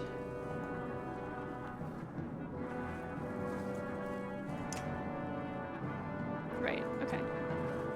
Leave a bear. Got it.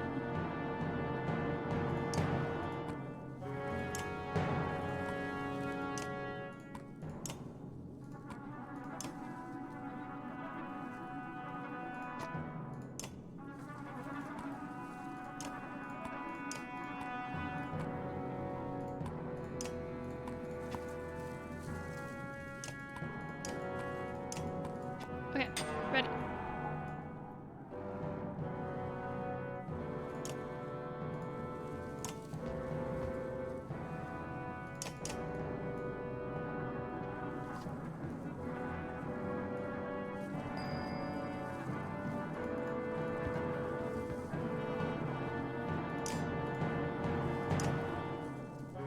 Woo-wee!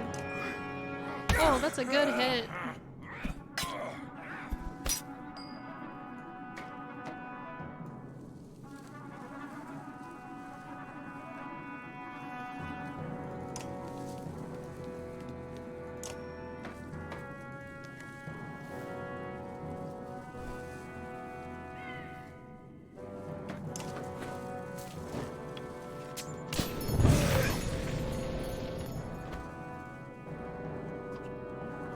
Flame bears, what next?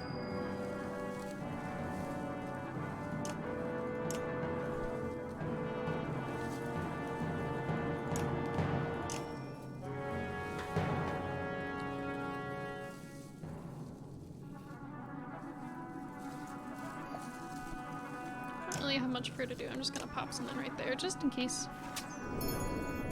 He's not gonna make it far enough.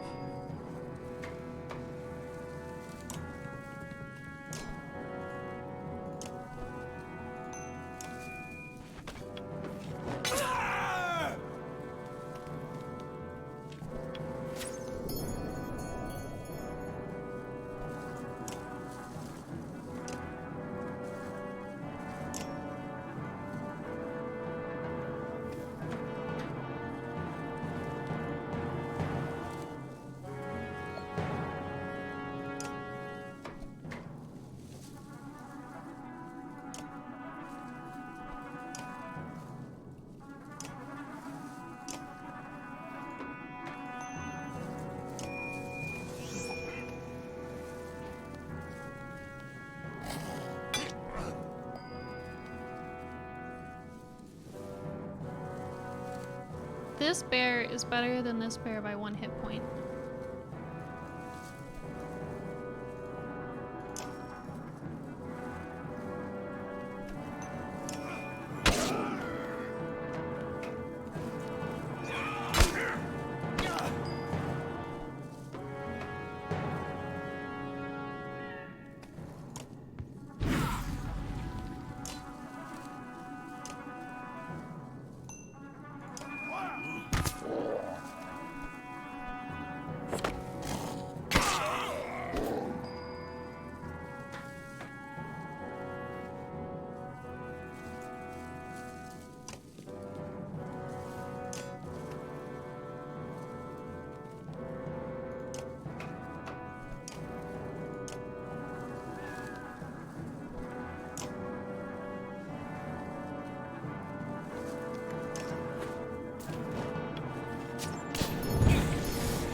Give yourself a knockout.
captured!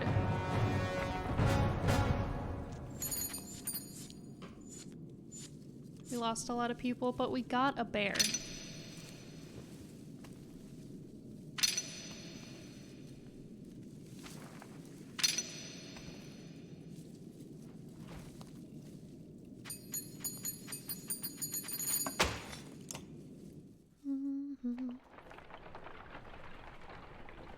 Baldringer's flame welcomes endless war.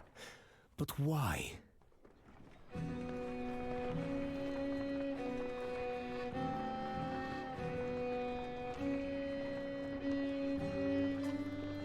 Even now, the petrified flames ward off our royal friends.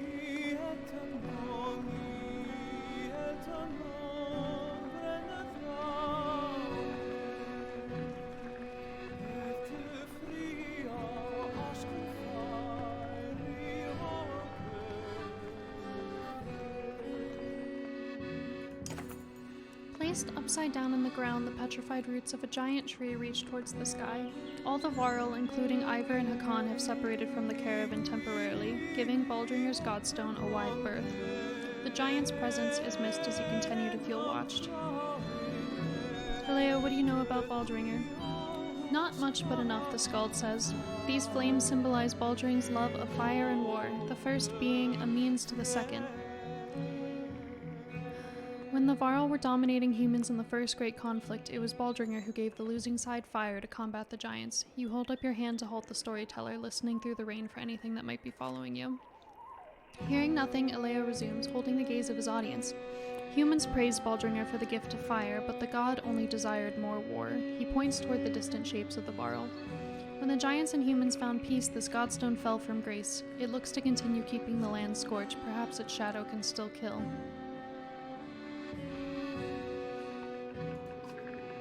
Something about this uncomfortable rainy setting doesn't sit well with you, and you call for everyone to rejoin the Varl quickly.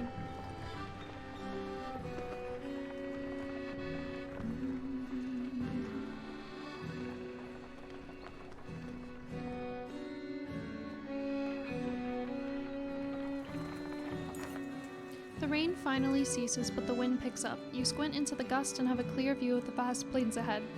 There doesn't seem to be much out there, Ivor says. His tone conveys wonder and concern in equal measure.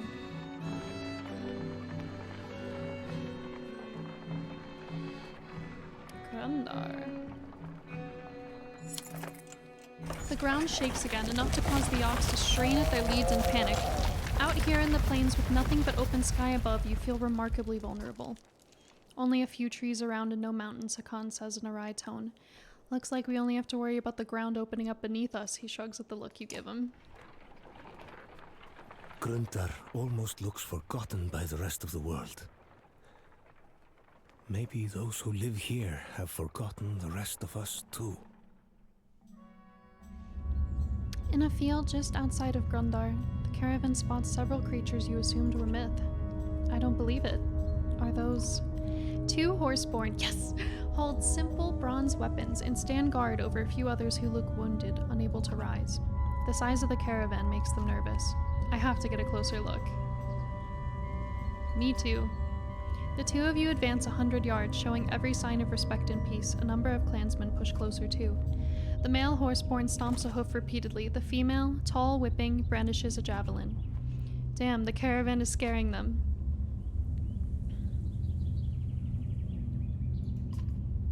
Your sudden shout spooks the female horseborn. She throws a javelin which pins the ground near your feet. Several archers fire, but their shots are wide. Hold! No more arrows! The male says something in what sounds like a long stream of consonants. The female lowers her second javelin. We just want to help. The male's tail swishes. You? Help? His voice sounds strained and his mouth moves uncomfortably around the four-end words. Yes, help. Oddleaf steps aside as you wave to Avon for help. The female looks agitated. She speaks in their strange way. The male responds to her, then turns to you. Help, Roek, and others. I'll try. This is certainly a first. The standing horseborn step aside, allowing Avon to approach the wounded fighters. Let's go Avon. With Avon and Juno tending to the wounded Roek and other horseborn, the caravan settles down outside the scant town of Grundar.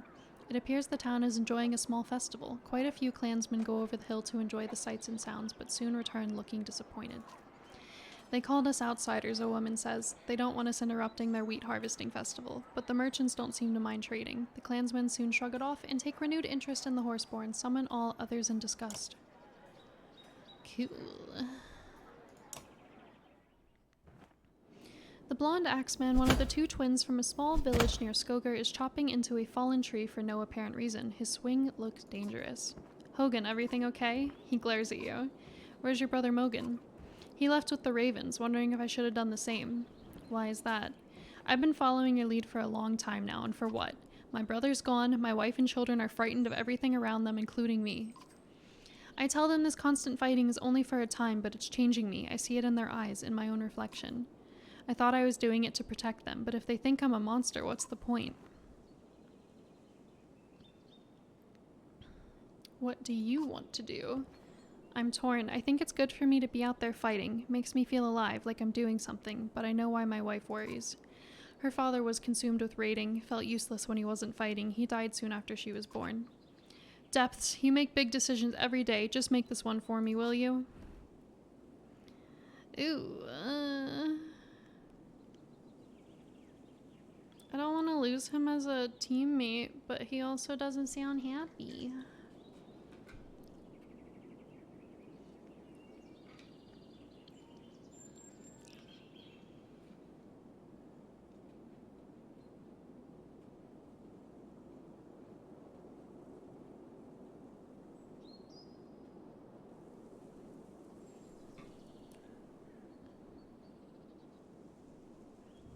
Encourage him to keep fighting.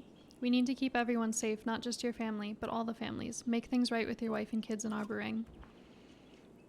The Axeman looks somewhat relieved, if not a bit guilty. A few more fights then. Thanks, Rook. Something like this makes me glad we crossed paths when we did. I feel like Ludin's gonna be racist. Let's find out.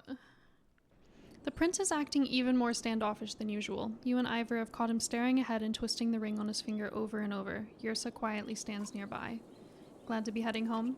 Ludin turns to the two of you and offers a polite smile. Even after that chasm, would it surprise you if I said no? I thought you hated being so far from Arborang. Life on the trail hasn't won me over, but it's not all bad. It's even possible that I've learned a few things about leading people while out here. You, Ivor, and Yrsa are stunned to hear the prince talk this way. I've grown up in comfort and trained with scholars and fighters. I've never known anything else. Saying stuff like that won't make you any friends in this caravan. But that's just it. Among these clansmen, I've seen the differences. I think I understand them a bit more. That's great. I'm glad you think so, but I doubt my father will. Yrsa will agree. My father's not what you call open-minded. The king's a hard man, has to be, but his son is his weakness. Ludin glares at her, but the archer only smirks. Can you tell me about King Mynolf? I suppose, but there's not much to him. He's king. He draws a hard line on nearly every topic. Talking to him is much like being told what to do. In fact, it's exactly that. Alette said that about me at times. This isn't about being his son, you'll see. Kings usually have to make tough decisions and stick with them. Maybe someday you'll see why. I know, I just don't think he'll care for my ideas on treating with peasant commoners. What would you like to be called? We're all people, Prince, even you. Perhaps you're right. Just keep an open mind about your father the way you'd like him to have toward your ideas. That's something I've never considered before. I'll think on it. Oh, that was so cute! As Prince Ludin and Yrsa walk away, you feel Ivor watching you. What? Do you believe half the nonsense you say? I think I sounded really wise just then. It sounded like you'd been practicing it for a while. That's fair, I'll work on it. I'm glad we spoke, peasant. The two of you share a smile before moving on. That was a cute interaction, I like it. Character growth. Think. You glance at Ubin, who snorts and smiles. Scathach's thanking you for helping his friend Roic. Deirdre's the other one, but she's not in a talking with Varl and humans mood.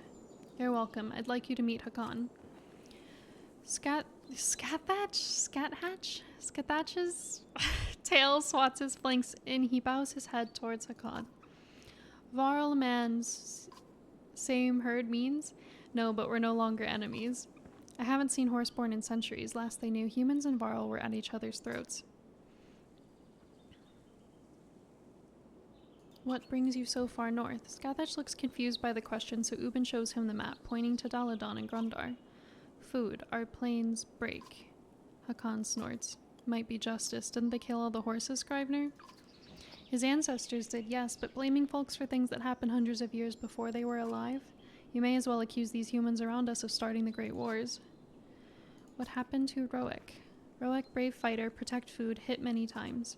Hit, who was attacking? Scathach says many things in his other language. Scathach? Okay. Trigakinthe. His eyes go wide and he stomps the ground before pointing west. You look at Ubin. I don't have a clue, but clearly not a friend. Was it the people here in Grundar? Scathach looks where Hakan is pointing.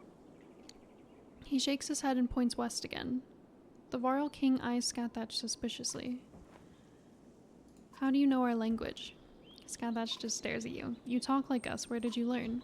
Heard little trade with mans in mud. I think he means our bog friends, the Cragsmen.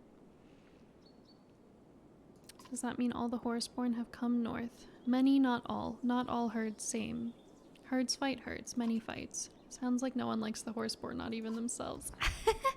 Ubin gives Hakan a sideways look. Others take food south to us, herd. His hoofs scuff the ground during certain words. Just those two? What about you and the couple? Scathach, Roek, Deirdre, stay. This herd help. We help this herd.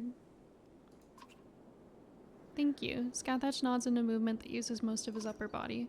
Man, Varl, Horseborn. Same herd. Funny. Ubin chuckles as the group separates.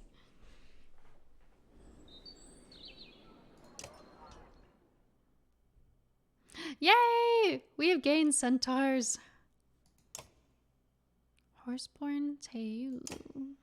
A duty-bound trader dedicated to his herd, Scathach is more trusting of strangers than the majority of his kind. While most humans think of Horseborn as a myth, Scathach has interacted with the Cragsmen of the southern bogs often enough to temper his fear. What do you do? Charges forward and tramples an enemy, then attacks from behind. Cool. Where's my bear? Ben, where's my bear?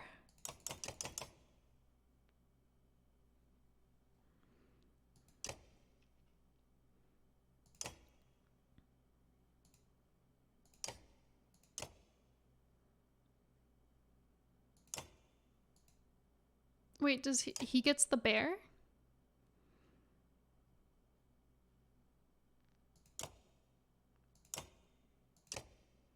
Oh, call bear. With a gesture, Eric calls out a trained bear to fight by his side. The bear is loyal and follows Eric's commands. Oh my god, that's so cool. Flying across the battlefield. Whoa. Uses a javelin tipped with a deadly poison to make sure her enemy doesn't forget her after the initial sting of her attack passes. The ill target becomes unable to secure their own ground and is able to be moved through. Ooh, I love a poison attack. Very cool.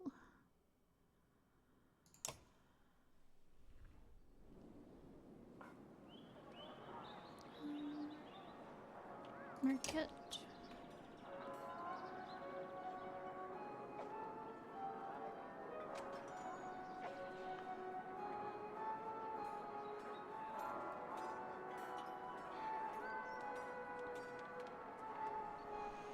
The only one that might be worth getting for me, I think, here is this one. Range, distance, and break talents. That could be good, actually, for Oddleaf.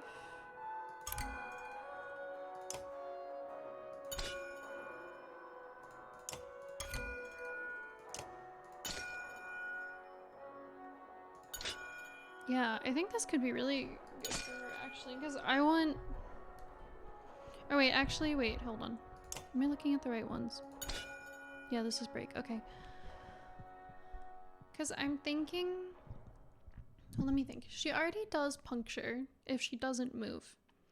But this could be a chance to move her around and also give her more puncture. I'm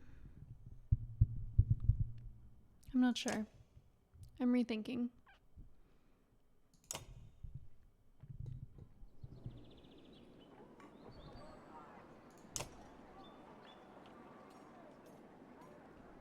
I do love a crit chance, though. Maybe this would be better on... I don't know.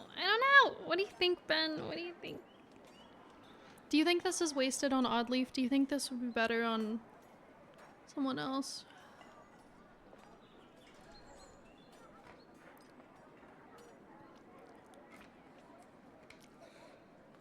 Yeah, the break thing. Who would be good to have break on? Doesn't seem good on Odd. Yeah.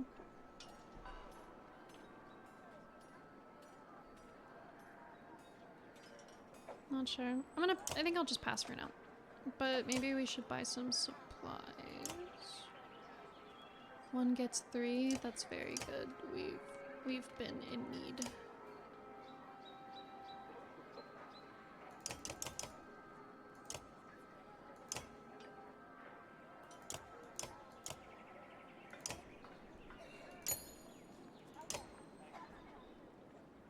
Alright, I think we're good. Let us leave. Now that Roix had a chance to heal, 2 of the Horseborn are heading south to deliver some supplies to their people. What crazy ideas in your head, Scrivener? With the world falling apart around us, there may not be another chance to trek down south. Everyone's free to do what they want, but you'll be missed. Remember that when it comes to dealing with Rugga as well. If he wants to depart, by the gods, let him. You taking your hired muscle with you? I'd feel better if Ganulf stayed with all of you. That blade of his is sure to attract the wrong kind of attention.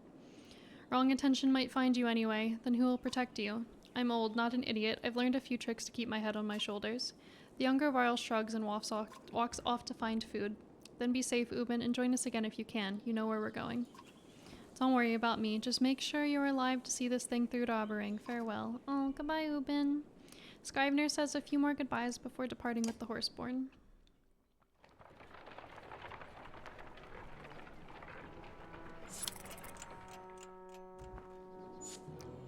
Ugh. The governor catches up to you and asks for a moment of your time. His bodyguard is beside him, silent.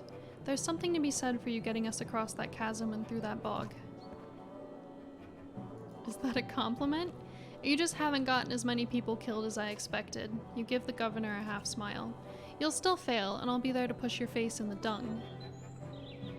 Is there something you wanted? I want to see these people safely to Oberyn. Get us across these barren plains and I might be impressed. He turns to leave but stops. Oh, and try not to pick up any more strays on the way, okay? Rugga sneers in the direction of the Horseborn before walking away. He's racist. Unsurprising. Ludin's just classist.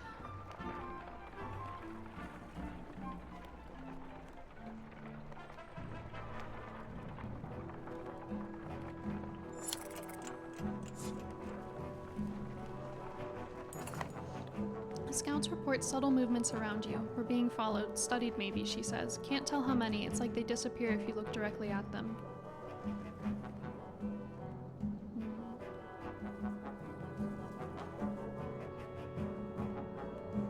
Grab some fighters to join you in a patrol. You decide to take the offensive and gather some fighters. As the caravan continues forward, your small groups make several laps, checking rock outcroppings and clumps of trees. While you find nothing, you cannot shake the feeling the scout is right.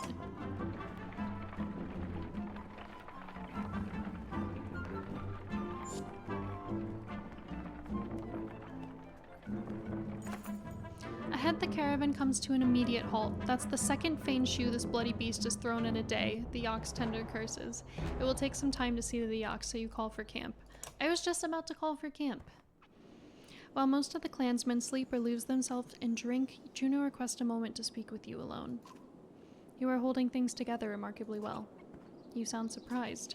When I first looked in your mind at Borsgard, I knew you would do anything to return to Alette.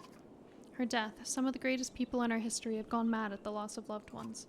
You say nothing, but continue to look at the Volca. You're not insane, Rook. You're experiencing tremendous grief and still managing to lead this caravan. That is something to be proud of. Juno patiently awaits your reply. What is your part in all this? The Velka goes silent, looking down for a long moment before answering. My role has many names: instigator, catalyst, mistake. But you and I are both fledglings in what is required of us, what we must do. You didn't actually answer me. Because I honestly don't know how. Only the future will tell if my role is villain or hero. Why is the caravan important? This journey is forging them into what the future will require. The era of peace is over, and one of survival has begun. Arborang may be the best shelter for the coming storm, but the people there are soft, too dependent on a society that will no longer exist. Because of the dredge? Partially, but mostly because of a coming darkness that is pushing the dredge. You've mentioned this darkness, but I don't see it. You've seen the signs of its coming, dredged numbers, the land breaking apart. It is a force unlike any other. I wish I could say more, but even the Mender Council is ignorant to this. Before you go, there is one thing I must address with you, the serpent. I thought you needed some books in Manahar before knowing anything else about it. That is true, but the chasm at Ormsdaler and the tremors in the ground concern me. Yeah, me too. Should that incredible creature ever resurface, do not attempt to stop it. It would take power unseen in ages to affect the serpent. If you see it, run. Her words chill you as you find yourself nodding to her command. I am going to take a bathroom break. I will be right back, gamers.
Ben, guess what?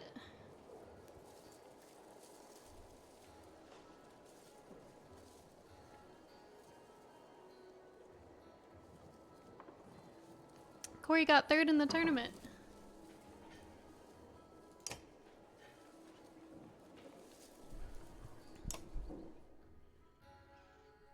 Nice.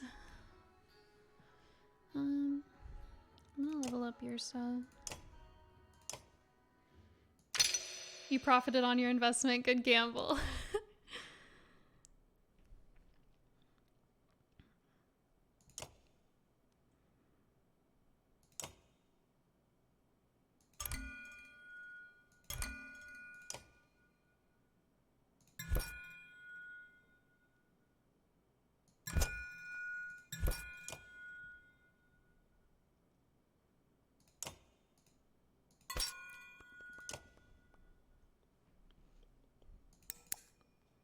Just gonna give her some more defense for now.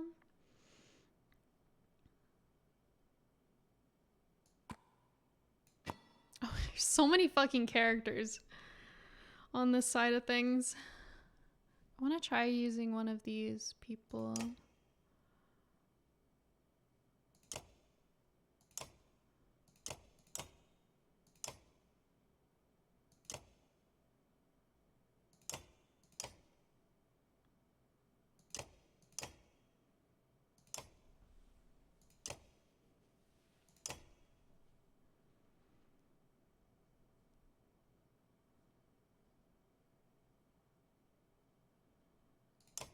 I want to use Poison Lady.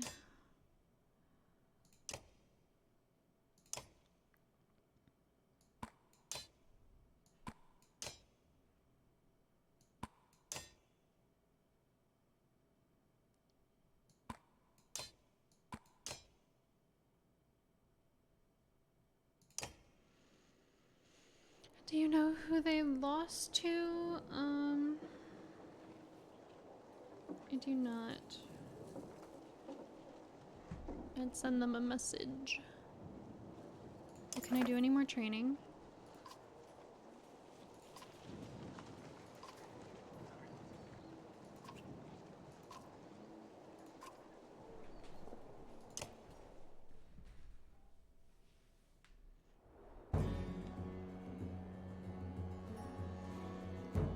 Battering ram enemy into rain of arrows.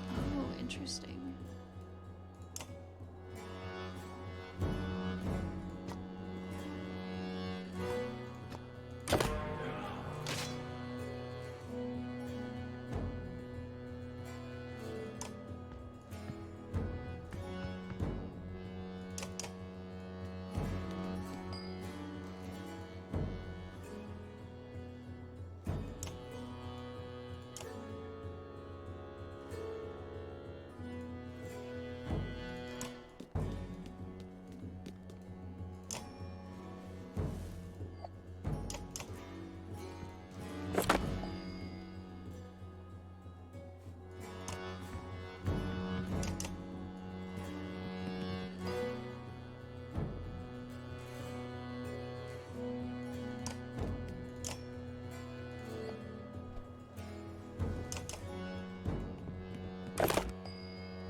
Oh my god.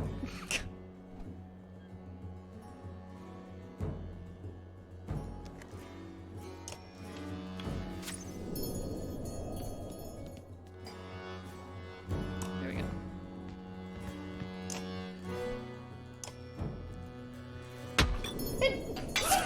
Excuse me.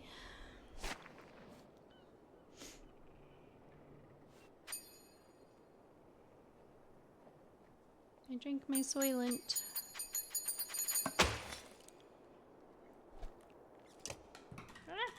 And I just dropped it and got Soylent juice everywhere.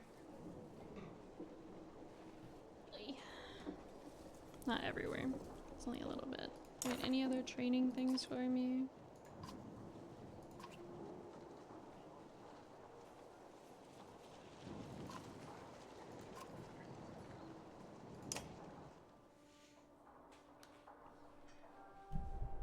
Okay, let's see. Arc lightning, a chain of 3 or more enemies.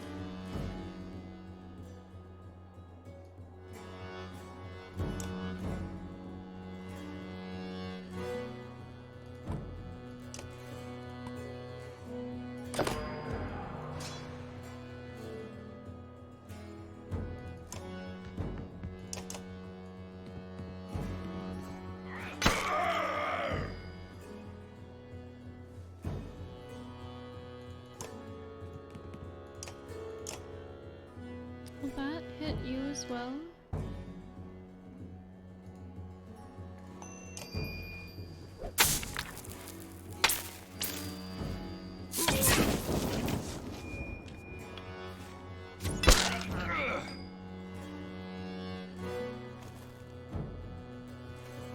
Does that not count?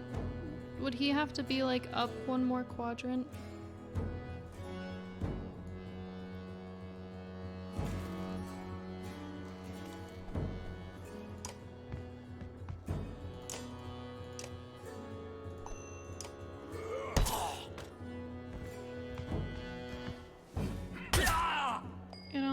It's only if it touches a corner. Oh, that's cringe.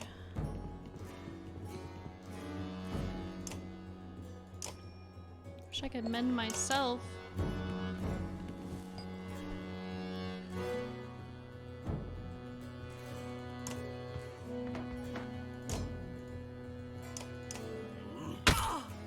can do 3.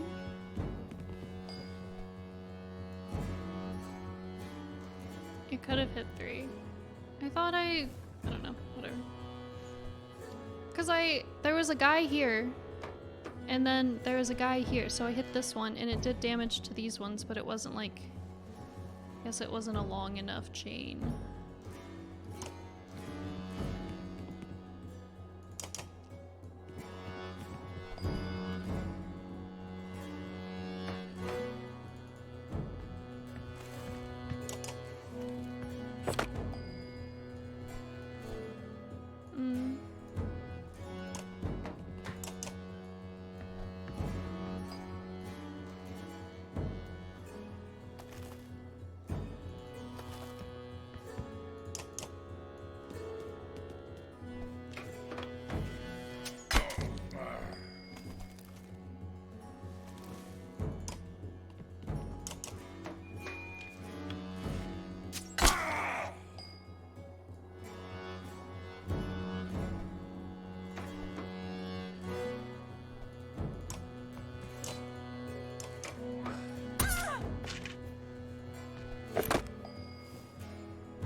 So like these are both just like 2.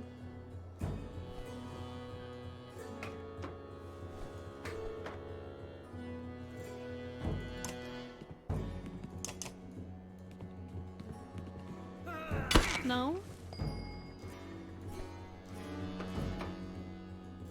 I thought you said it had to be corner to corner.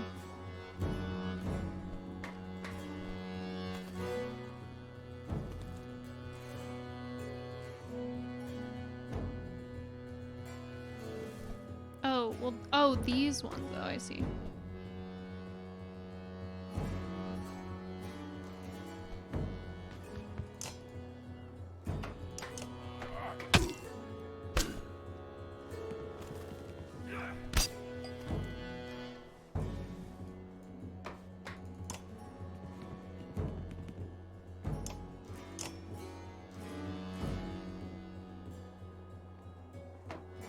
So I do this one.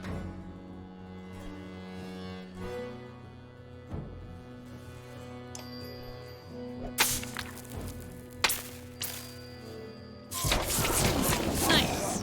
Okay, cool.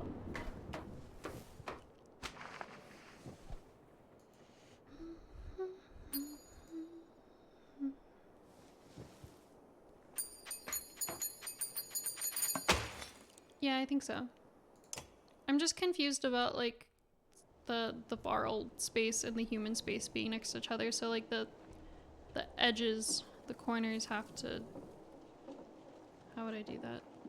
They have to like, I don't know. It has to make an X shape.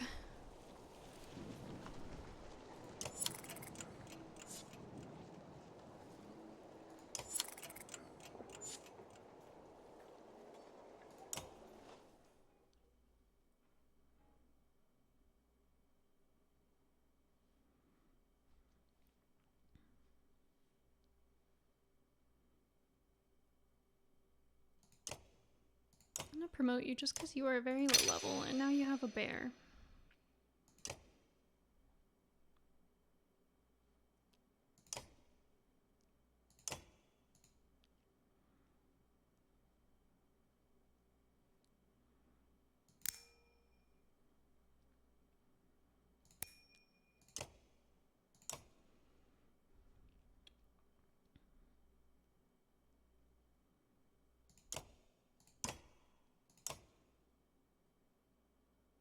Wait, no way.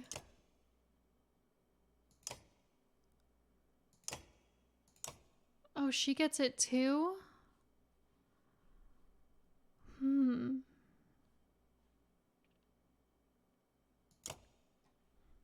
Character uses her longbow to shoot further than other less experienced archers. She learns from Yrsa, I think, in the first game. Oh, if Yrsa lives, that's cute.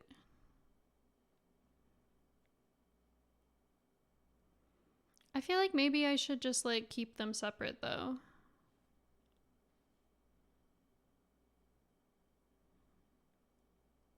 What do you think?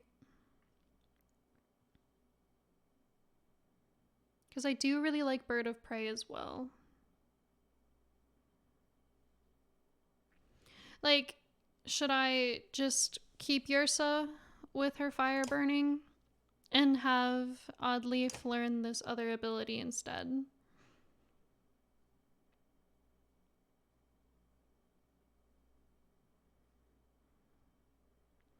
Fire burning on the dance floor. That little shorty fire burning on the dance floor. I think Slag and Burn is incredible, so I'd take it. It would be kind of meta. It would be kind of nutty to have like 2 Slag and Burns at once, but Bird is cool. I just feel like Oddleaf does a lot of damage. Like when she's got her puncture up.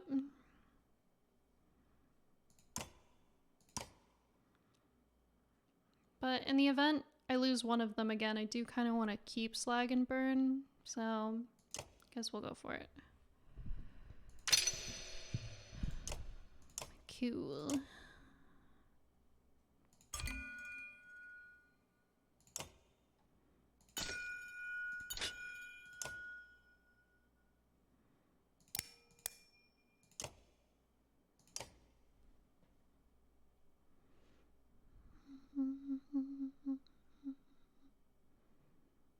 I have too many archer characters that I like.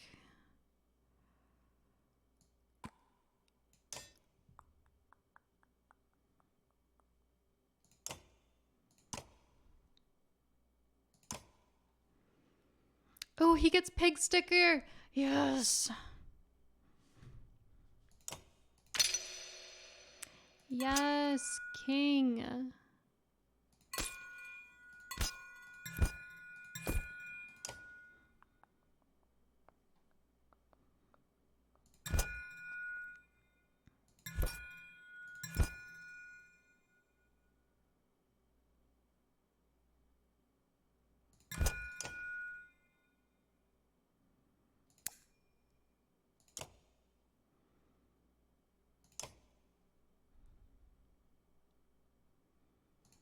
Okay. Then I think we leave.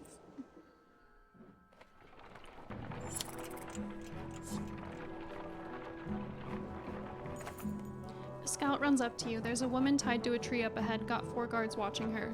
The strange news draws a good deal of attention from the caravan. The bound woman is ranting and spitting at the 4 guards when you arrive and ask what's going on here. This here's a witch, one guard says, plaguing our clan, making everyone really sick. But we caught her and brought her way out here. The others nod. She's to be tied here for 5 days without food or water, then cut loose. Been 3 days so far. But she'll die on her own after that long with nothing to eat or drink. That's not on us, the guard responds. But if you want to set her free, we'd be bigger fools than you to get in our way.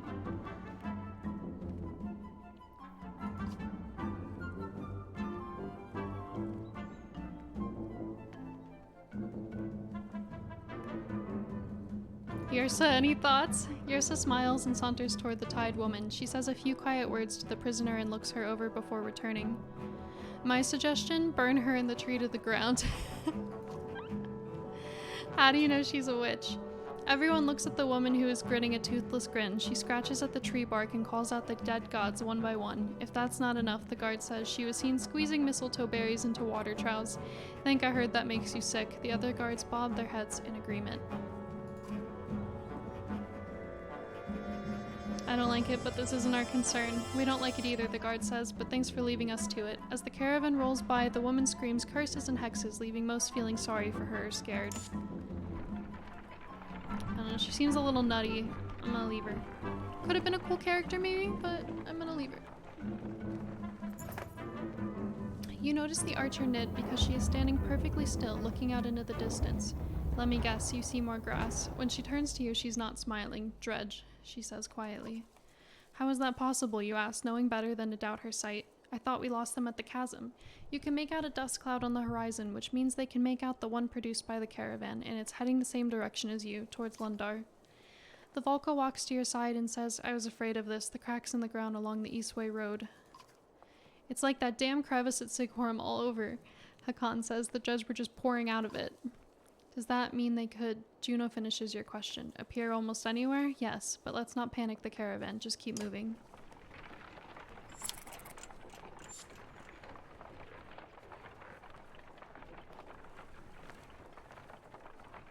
Lundar, the Archer's Haven, home to the finest Fletchers in the world, though it appears beset with war.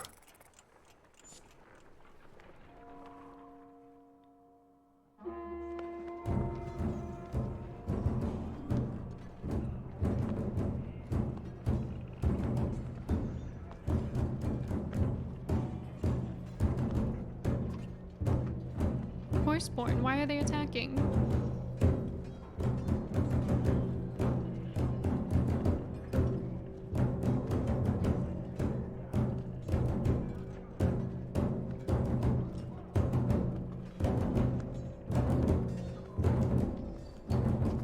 Looks like Dredge are hitting the town too.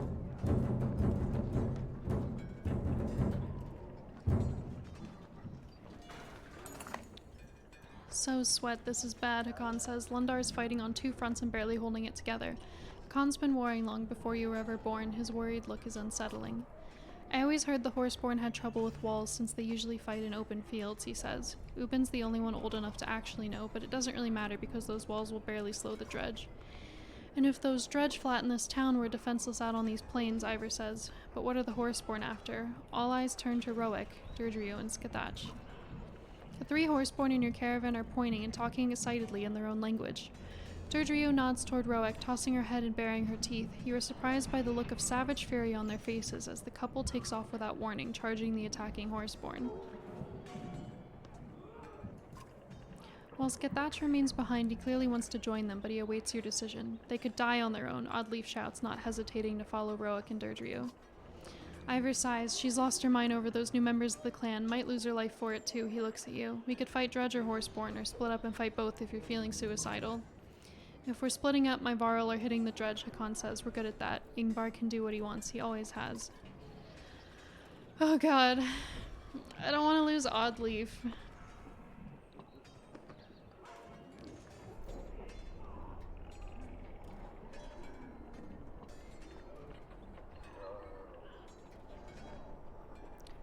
I'm gonna say let's stop the Horseborn.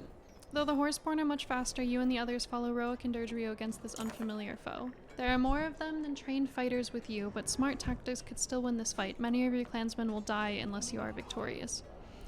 Oddleaf is hemmed in near two Horseborn you assume are Roic and Deirdre, but the kicked-up dust cloud blurs your sight. We can drive a wedge straight for her, Ivor says, but these Horseborn are fast. If they flank us, we'll take heavy losses.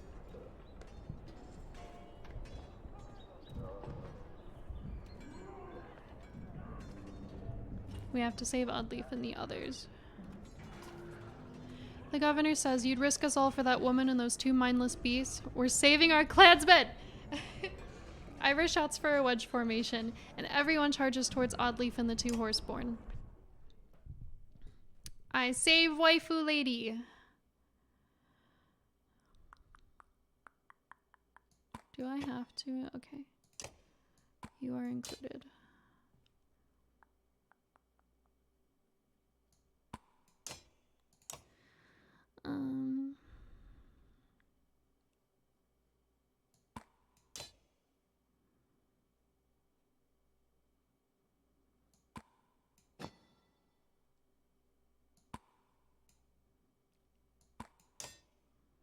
I want to see Eric's bear, you know? But maybe I'll save it for when we fight the Dredge. Or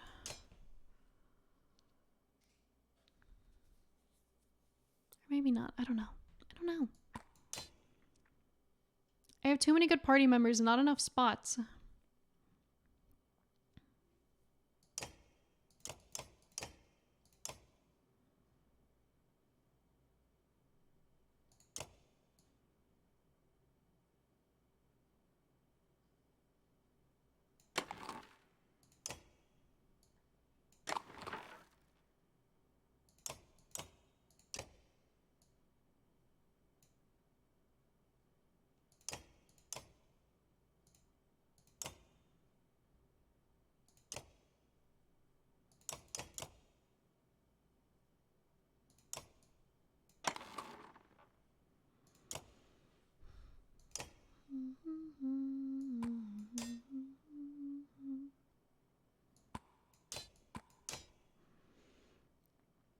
Okay, I'm gonna try this.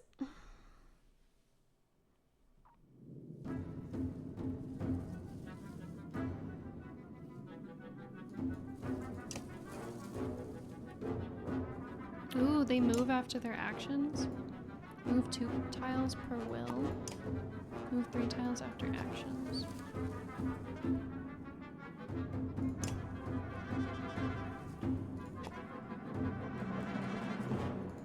They don't seem all that strong.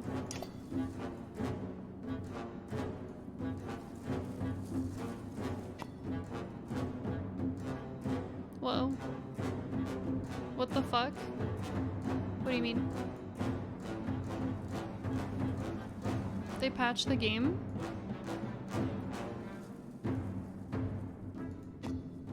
Horseborn used to be 1 times 2. Oh.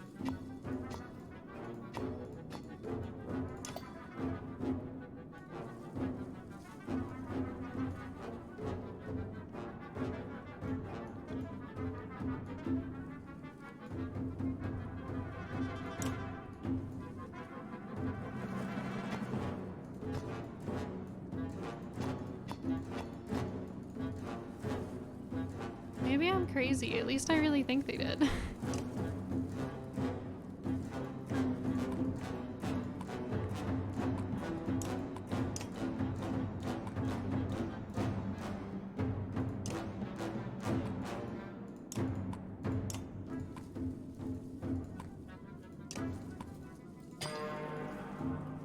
To war!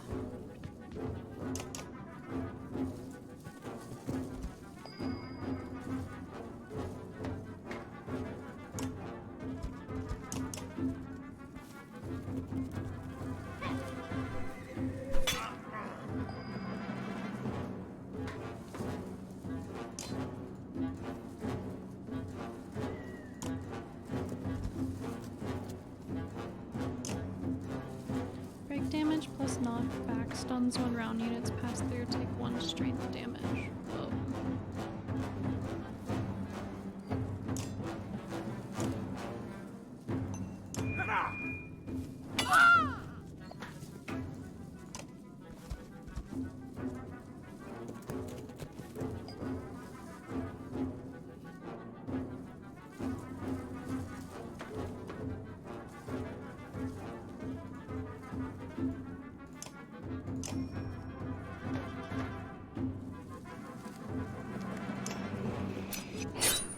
My bear is 1 by 2.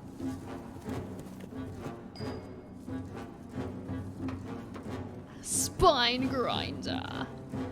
Thick hide. The bear's thick hide absorbs all strength damage until armor is depleted. Maul divides damage between strength and armor on up to 3 adjacent targets in front of the bear. Whoa, okay, bear. Okay, bear.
didn't realize she had so much range on that.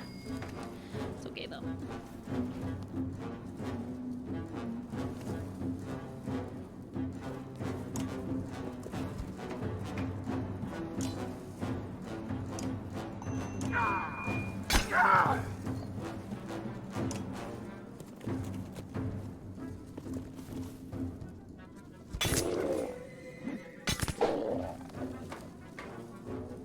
What happens if my bear dies? Like, do I lose it? Or does it just like resummon every time?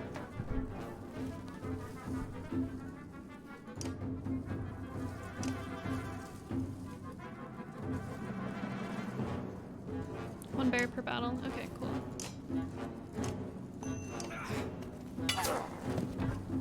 More are coming, keep them away from the town.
Glad that the poison can actually kill. That's nice.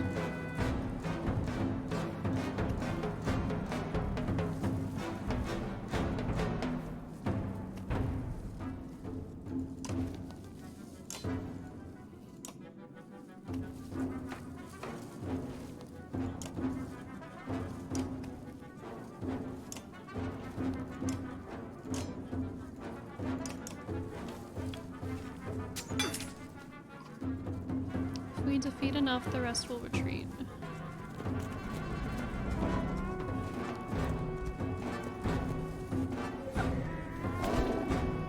Just kicked my bear. I don't think so, bitch.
dog's just murdering.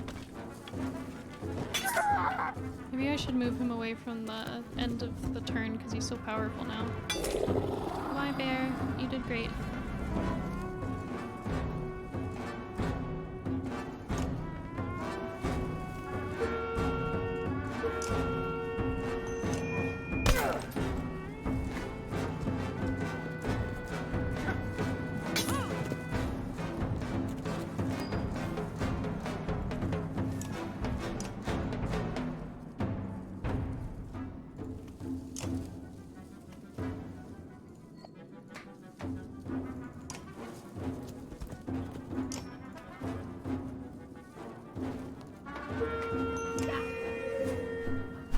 I love this poison centaur.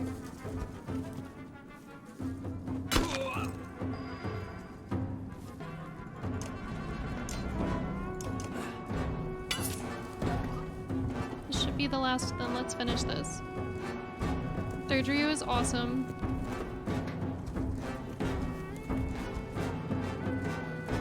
All of the Horseborn are solid TBH.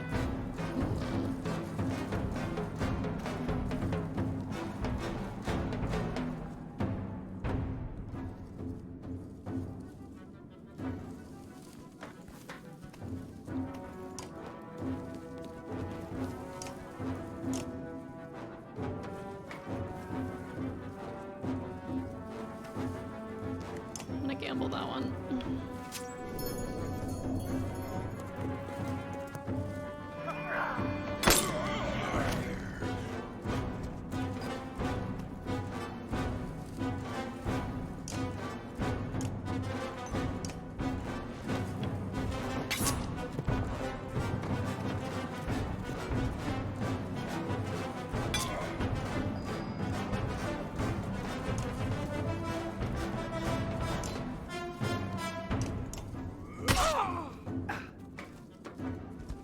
Damn, I tried. Oh well, that. Oh, I ran into it on the way out. That's funny.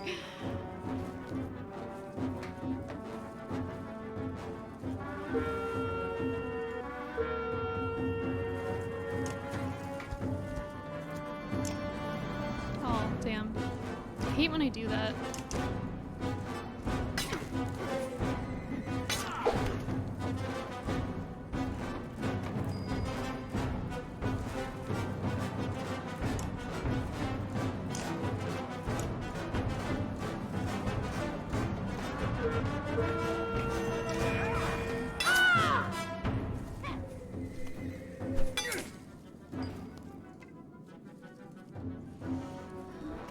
Durdrio is the best, I think, though.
Yay, so many promotions.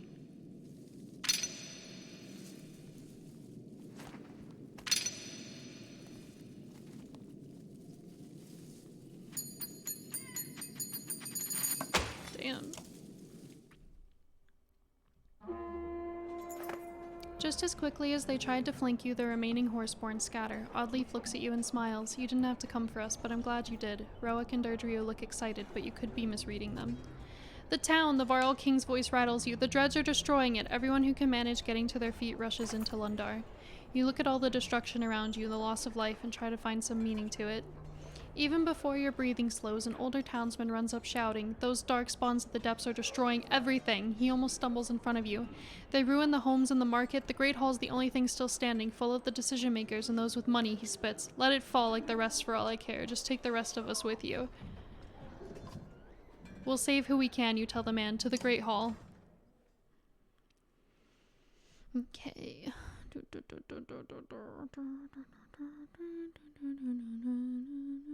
I couldn't risk losing Oddleaf, and also I feel like it makes sense in Rook's character. She's like one of the closest people to him now. Maybe he has feelings for her. He would like totally leap to her side.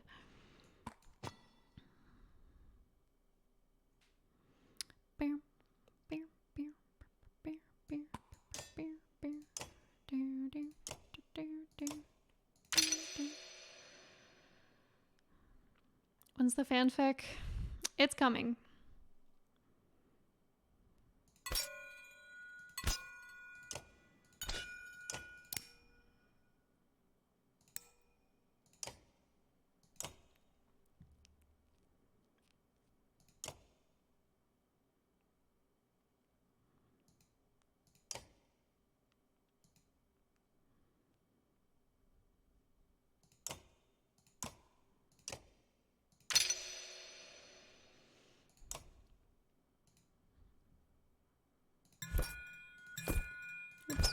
Trying to look at the other one. Oh, can you only, once I pick like a strength skill, I can only use one of them. I see.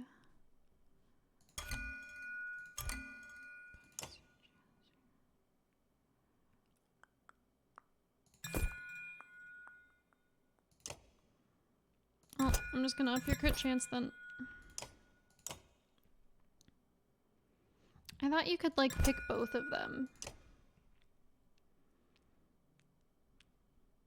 I want to promote you because you're cool.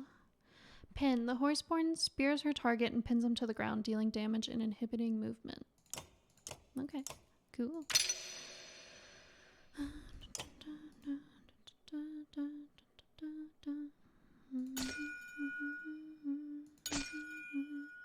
Puncture might be something that's good on her since she has some range. But since... I really just like to get people's health and strength up first before doing anything else though. Alright, I can't afford to promote anyone else.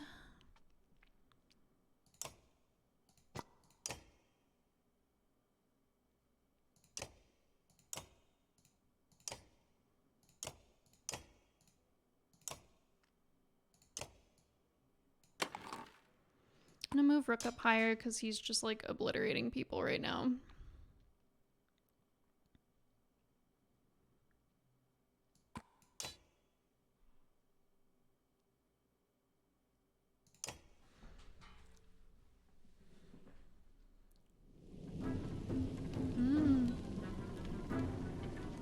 We got fire on the ground. Okay, fire pits.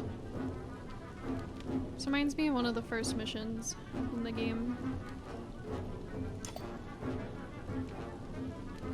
I feel like fighting other creatures is a lot easier than fighting Dredge because they have so much fucking armor.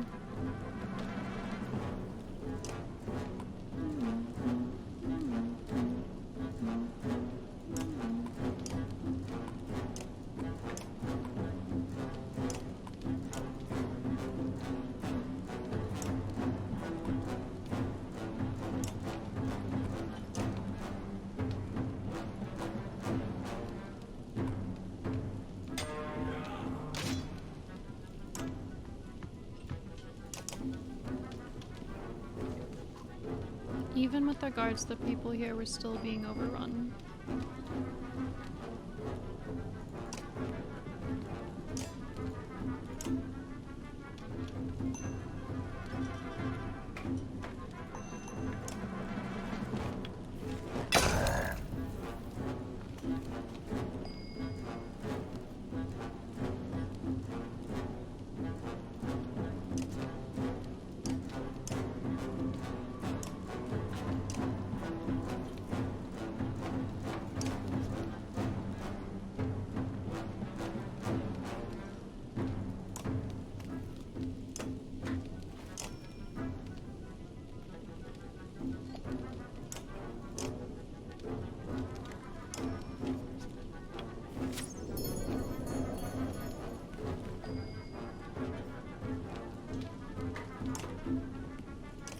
Summon bear!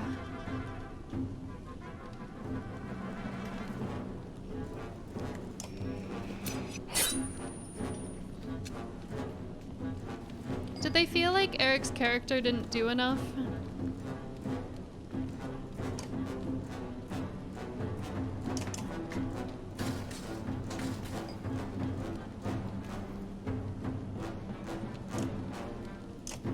One, two, okay, goes two out.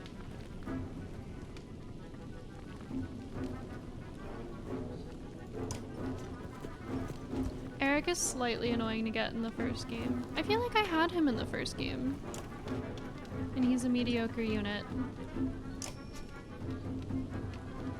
Basically bad rook. Now, he's got a bear, baby! He's got a fucking bear!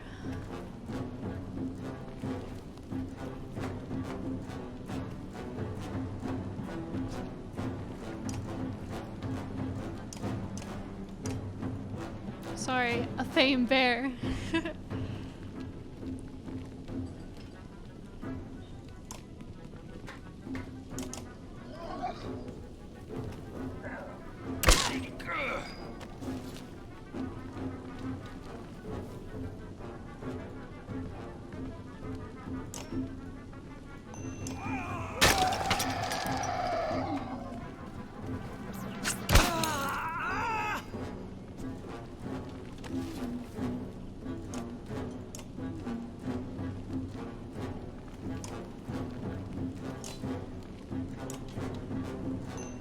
I've just got Rook on something else right now. He's insane.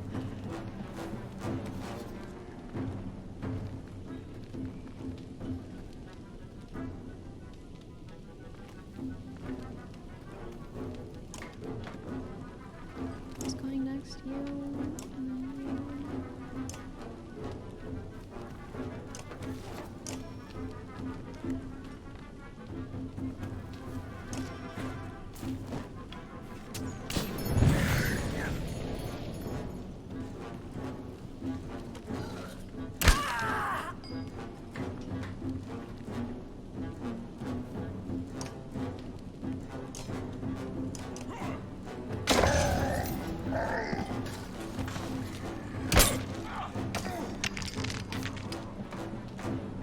It's bear time.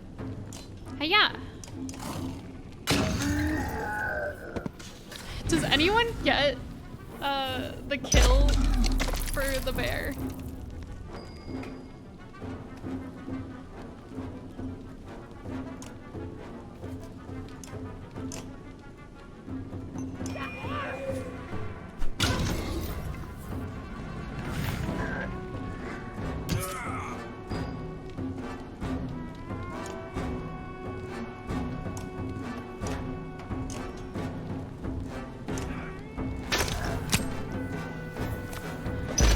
Gets renowned, he can become a legendary hero bear.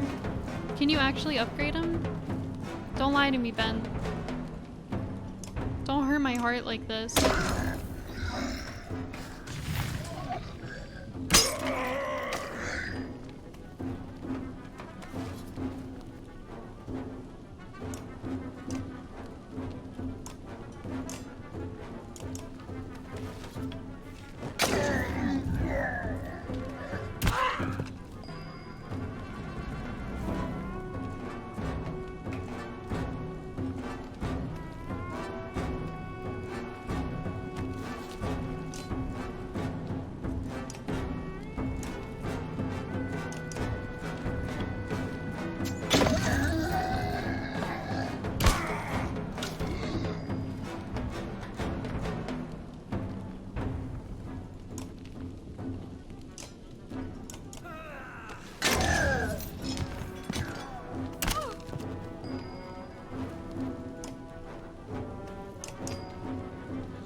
what you did here, the old man says, but his voice cracks. He stares hard at you. Good people died in those houses and our food was looted while the well-to-do hid with fighters in that great hall. And that's who you saved, the man spits. Take them. Take those bastards with you when you go or we'll string them up. Roek, Durdrio, and Skathatch suddenly catch the man's attention and he sneers. Do these three belong to you? I reckon the people around here would pay good coin to see them gutted. Oddleaf looks flushed. Belong to? No, and no one is gutting anyone. They just help save your town. Well, my dog bit one of the attackers too, but I don't let it in my shop. Keep those pets on short leashes. It is all you can do to keep Oddleaf from arguing with the man. She storms off, muttering things best not repeated. I love her. Ivor and Hakan find you. Both look as tired as you feel. I'm not sure how so many of us made it through that. I never expected to see Horseborn in my life, let alone fight them. And the Dredge seemed desperate. Fighting like us, you mean? Like they've got nothing to lose. I wasn't worried. With the great Yngvar on our side, how could we fall? Ivor looks at you and grumbles. That name was a lifetime ago for Ivor. Let it go. A human lifetime or two, but don't forget how long we Varro live. Longer than we know what to do with in most cases. You both look at Ivor, wondering what is going on in his head. Damn, Yngvar. If you're always like this, I'm glad you left the Varl towns when you did. As for me, I believe it's time for a drink and a rest. Juno walks up to your group unexpectedly. I agree. Unfortunately, all this fighting took a serious toll on the caravan. Lundar, or what's left of it, is defensible and will allow everyone some greatly needed rest. I won't argue with the Volca on that front. And I'm in no hurry to enter the Old Wood. I've heard strange things about that place. I'm sure it will be fine. You watch the Volca as everyone moves on. She looks less confident than you've ever seen her before. Eey. Chapter 11, Where a Foe May Lurk. Oh, we switching teams?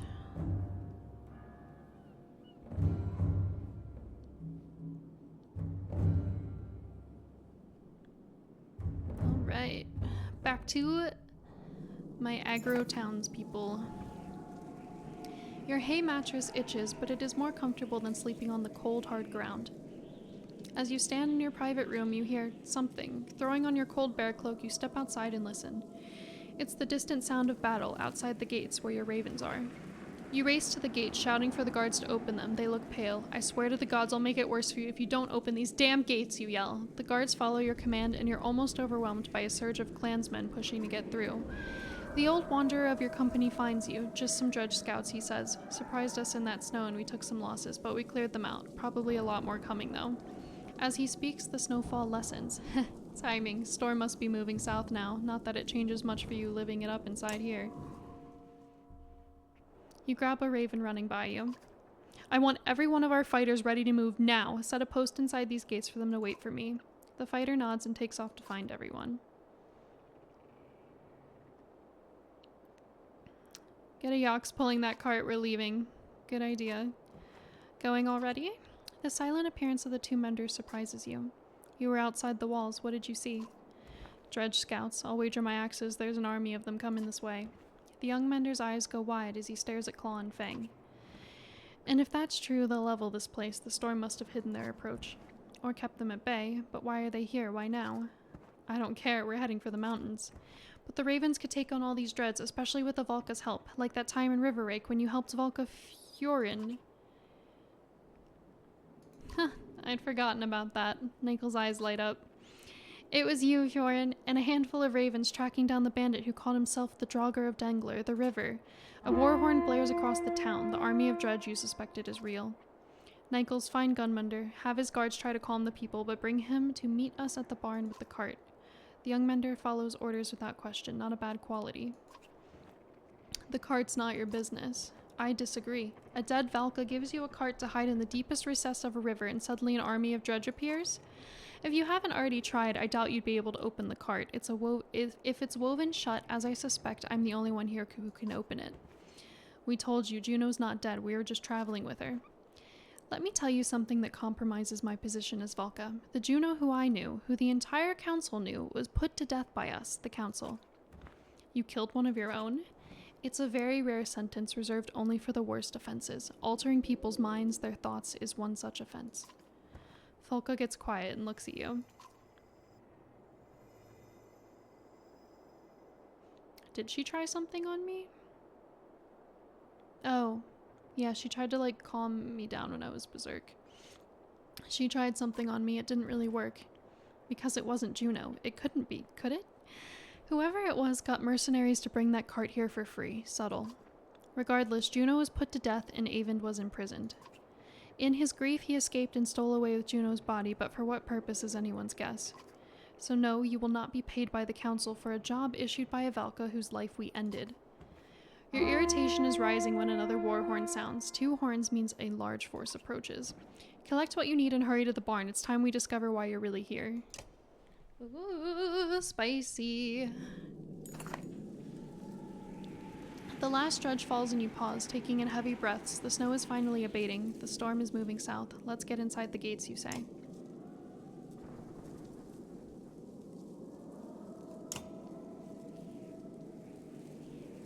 Calm up the loom, mother.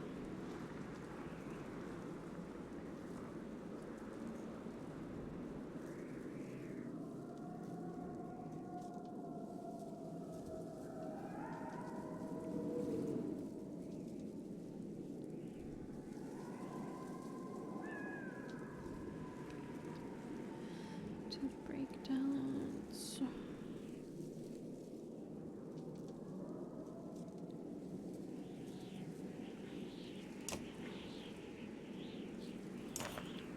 The smell of hay and yak dung is heavy as you enter the stout wooden barn. Zephyr and Nichols are talking in hushed tones to the guard's captain, Gunmunder, who glances at the large cart nervously. Everyone knows why we are here, she says. I do not believe in coincidences, but I cannot begin to imagine what would draw an army of Dredge to Bindal besides the contents of this cart. She moves her spear in intricate motions, occasionally shaking her head and starting over. Finally, she looks at you to open it.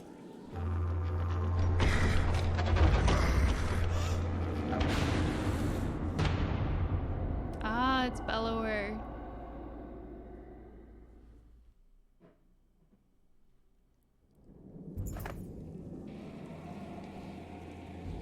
The sight of the Sunder Bellower's body in the cart silences everyone but you. You howl as the memory of a dream tears through your mind and drops you to a knee. A strange tower of white stone, lightning, fear, confusion, distrust. There is a wrongness about it all. Bulwark, hey! Folka's voice draws you from the dream and she's shaking you by the straps of your cloak. Everyone is watching. Another dream, she asks. Your eyes finally focus on hers.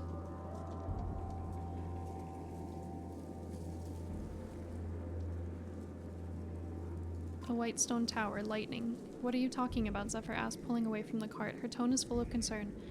I saw a tower, lightning. I don't know what I saw. The Valka pauses briefly before shrugging. This is unexpected, Zephyr says. The Valka looks unaccustomed to surprises. Gudmundur, continue your task. Nichols, take some fighters and open the mine. Keep that path clear at all costs. As both men begin to leave, she points to the cart and shouts, not a word of this. They nod on their way out. She turns to you and Volka. This cart, I'm not sure why they are attacking, but if the Dredge recapture Bellower, he's dead. Who cares if they take him?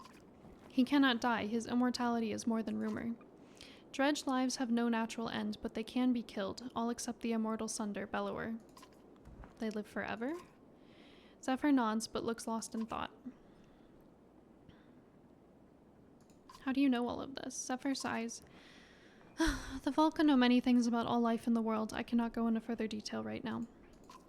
Further detail? That was no detail at all. There is an army of Dredge coming for this cart. I will tell you more when it is safe. The storm to the south and the Dredge army to the north leaves us with one way out, the mines. Wait, our way out is to sit in a hole in the ground? The Valka have pathways there that will grant us escape, but with all of these people it will be difficult. Why should I trust anything you say? How would lives serve me in this moment? If the situation was not dire, why would I reveal secrets guarded by the council? She does seem more open than any Valka or Mender you have ever met. If we go with you, what is required? We only have a couple of hours to move food and people to the mine. I'll be at the opening preparing the way. Help load carts near the gates or warn the families in the houses of our immediate departure. Without waiting for a response, Zephyr hurries away. You know, we could always take Bellower's cart and make a break into the mountains. The two of you reseal Bellower's cart. Of course, a town in chaos is tempting. Makes you wonder what we might find in the Great Hall. I do kind of like this girl. We stick with the Valka for now. Okay, but a couple hours won't let us do everything. Time to pick our poison. The two of you head to the Raven's Post.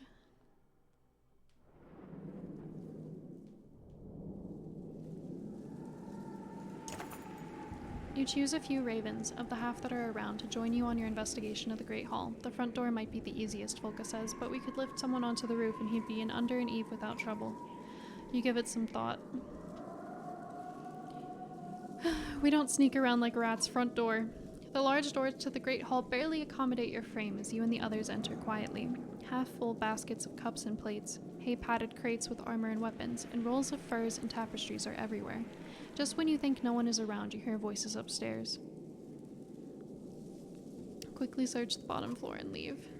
Everyone spreads out looking for anything of value. The voices above are muffled by a rustling of various fabrics and hay. Folko waves to you. Time is up. You all exit the Great Hall and return to the Raven's Post empty-handed, shortly after others arrive. Gunmunder and his guards march up with a half a dozen bound ravens. Your birds were trying to take things from the Great Hall that don't belong to them, he says. You say nothing. You and your fighters could have really helped us today, says the guard captain, but you don't do anything without payment. In different times, I'd have killed these pathetic thieves, but we need fighters for whatever's coming. He looks at you. We should all get to the mines.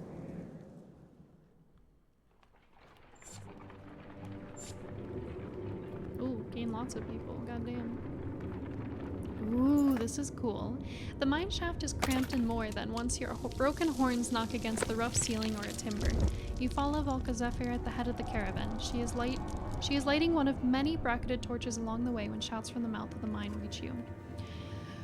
Dredge! The gates in the town did nothing to halt their advance. Gudmundur and his men will slow them, Zephyr says, but it may not be enough. They have orders to collapse the opening if they're overwhelmed. Will you keep them from being overwhelmed?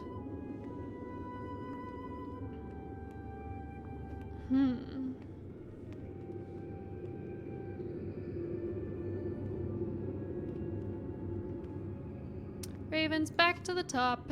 Heading up the mine shaft is like swimming against a current. Frightened villagers push forward and you barely have room to get past the oxen cart. Gudmundur in his grim manner looks pleased to see you. No real plan, he says. Just kill as many as you can. The ravens around you smile at his words and begin to chant. Oh, I get to use them? Runic Gale. The mana creates a magically infused zone within which concentrated areas of power form. Anyone, friend or foe, who steps through one of these concentrations receives a burst of power for 1 turn. Ooh. That's cool. What do? You're just a mender.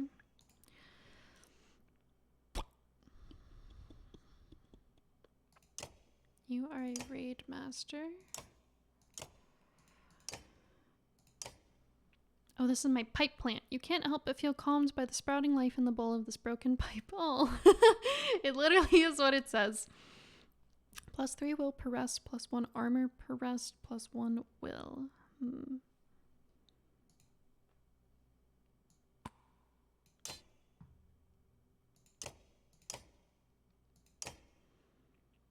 I'm glad that he's back. Let's see.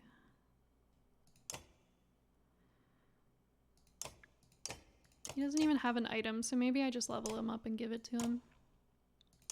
Second ability, Bear Rage. The Berserker whips himself into a fury, terrifying nearby enemies and sending them fleeing in disarray. Affected enemies are so shaken they suffer a penalty to their defense for 1 turn. The Berserker also counterattacks any blows from enemies brave enough to strike at him. Don't know what happens with the bear's kills, by the way. I was Googling. I figure it either goes to Eric or it's lost, or maybe it's like evenly distributed among everyone or something.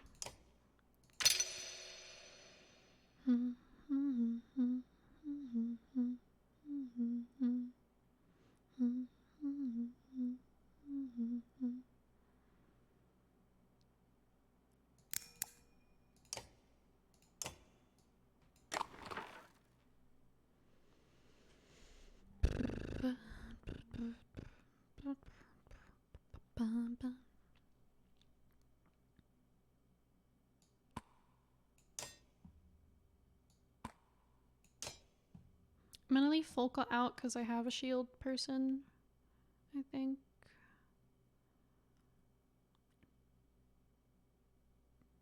We'll just go kind of... aggro, maybe?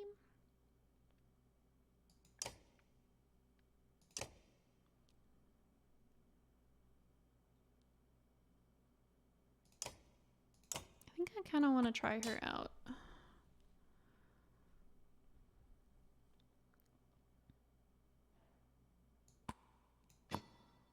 Oops.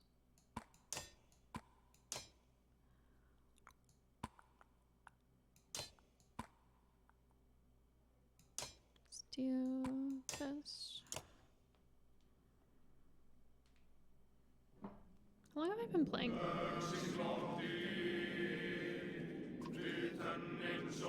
Oh, 3 hours. My wrist is starting to hurt. Maybe I should stop after this one.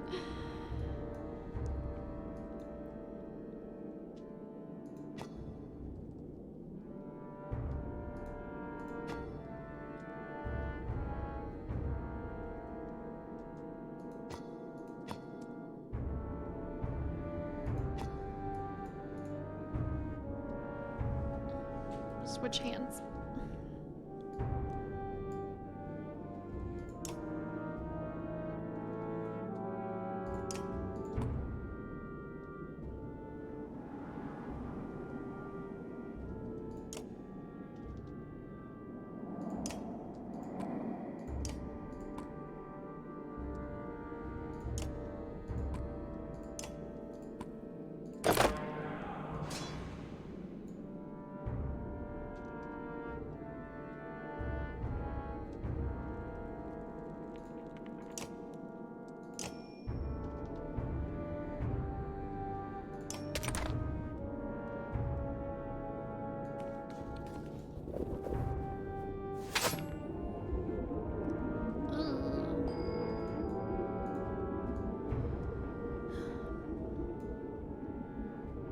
When a stone singer is hit, all glue mordants focus on its attacker for a round. These are the stone singers. Okay. Covers all judge on the battlefield with volatile spikes that shatter on any impact. I don't quite know what this is going to do.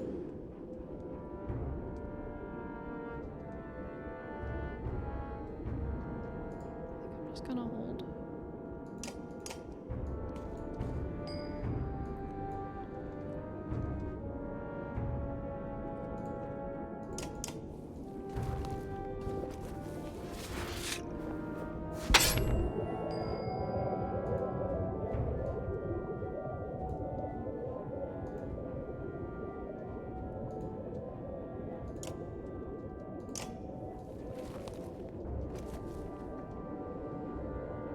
In a 7-tile diameter area. Oh.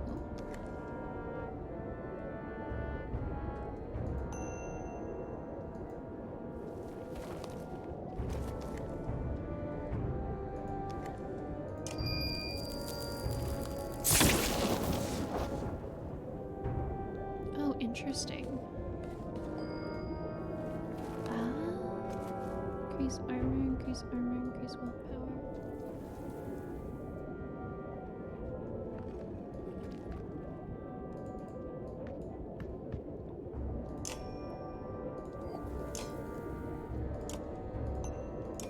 So first spell is quite cool.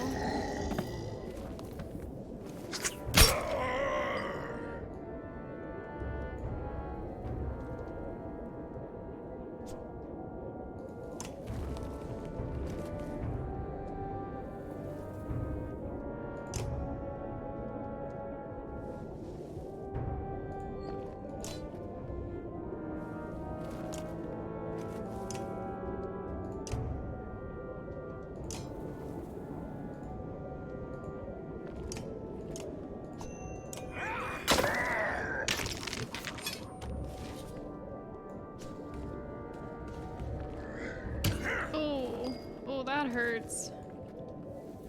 Yikers.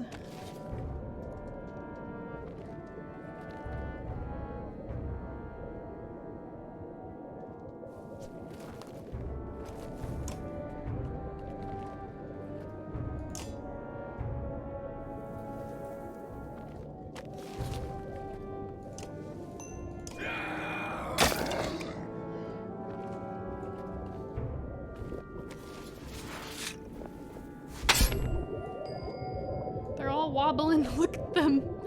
Look at them wobble.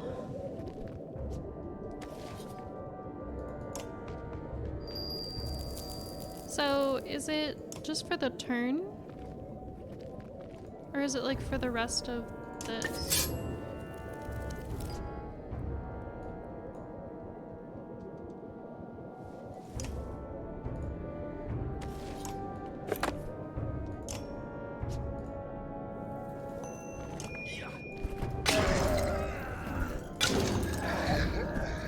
Oh, that ability's so sick.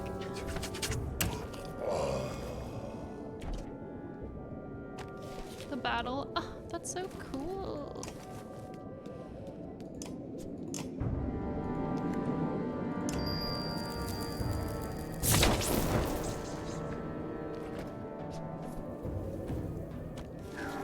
Oh, damn it.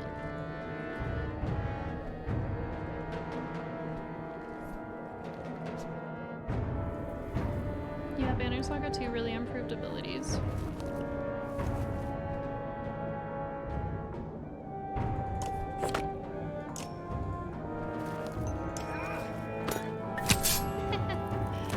That didn't really do anything.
This isn't going too well.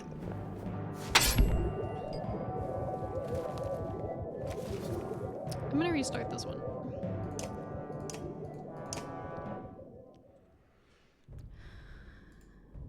Sorry to save Scummium.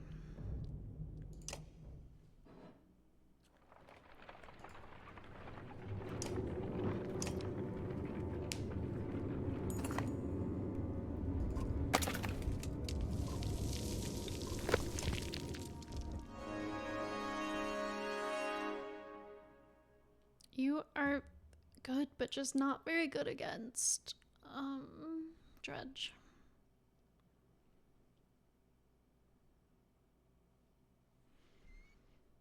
I'm generally pro safe scumming TBH. It's the perfectionist in me.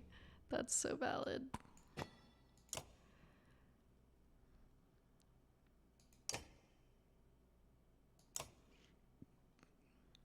Oh, I had promoted people.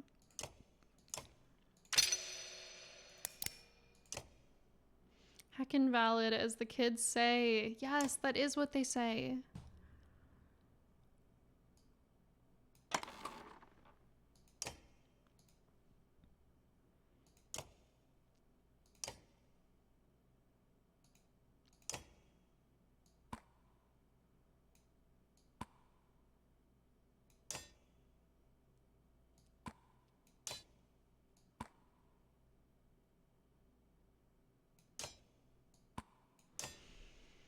Okay, I'm gonna put Zephyr first.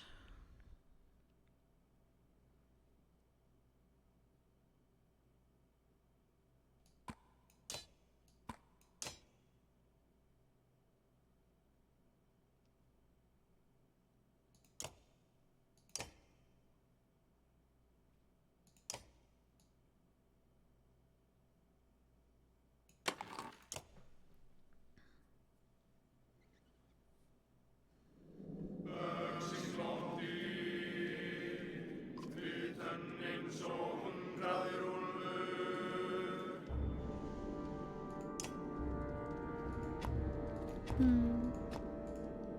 me think.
notice no one's losing armor.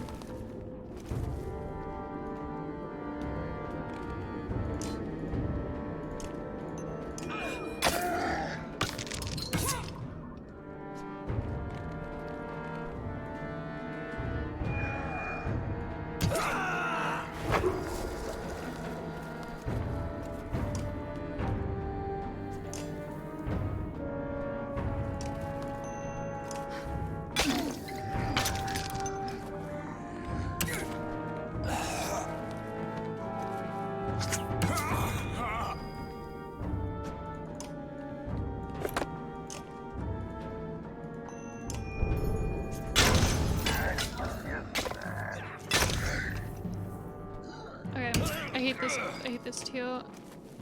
One more time. One more time. I don't think she's really cool, but I don't know if she's my kind of style right now.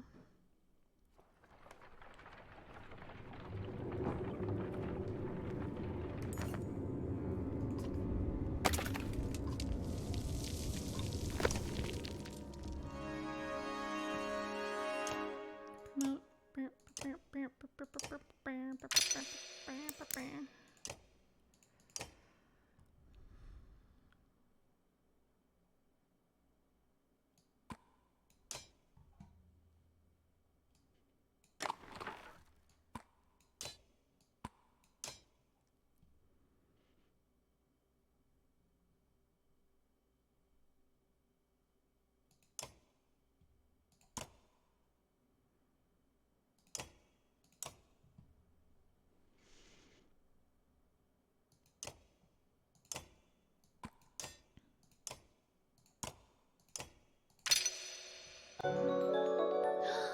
Lord Salsa, thank you for the subscription. 26 months, howdily doodly. We have been playing Banner Saga 2 for quite some time now.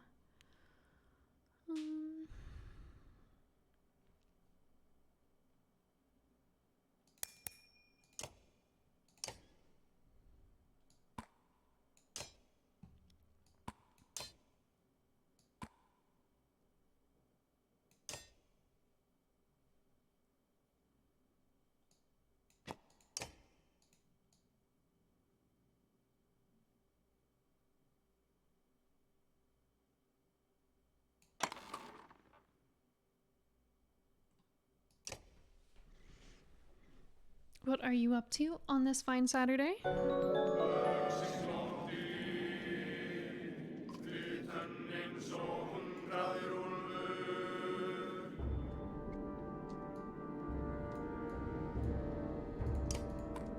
Just playing some Snap. Nice, nice.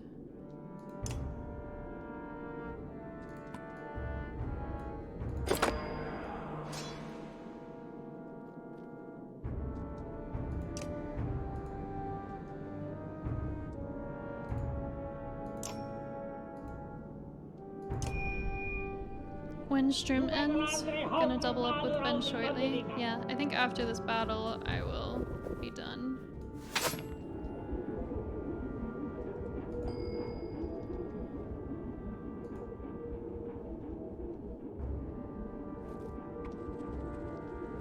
I am here for moral support and bear acquisitions until the end. Thank you.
berserked, yeah.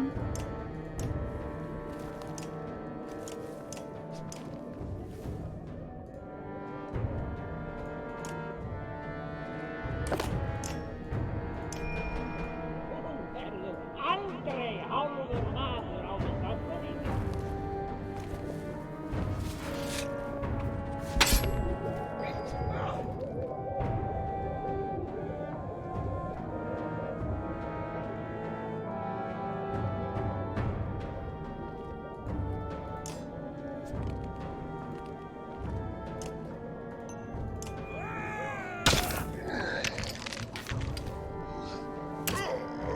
Good job, Kramer. You did your part.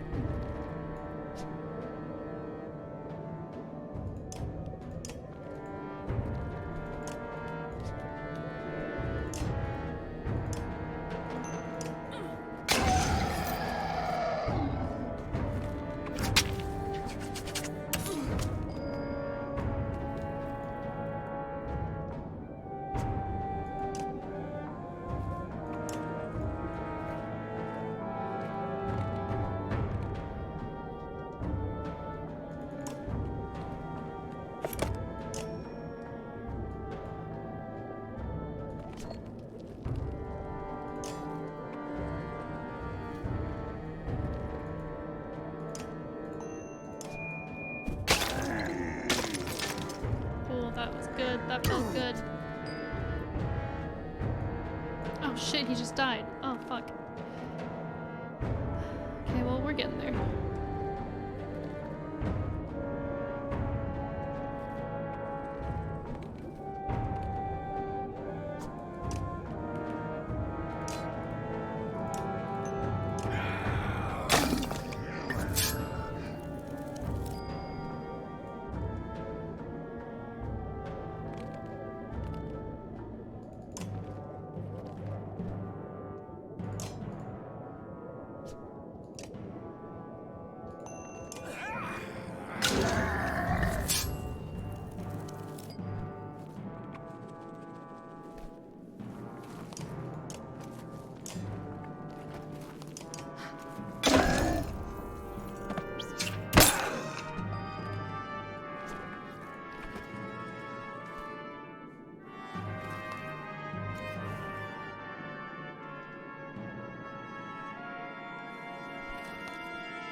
think we got it now.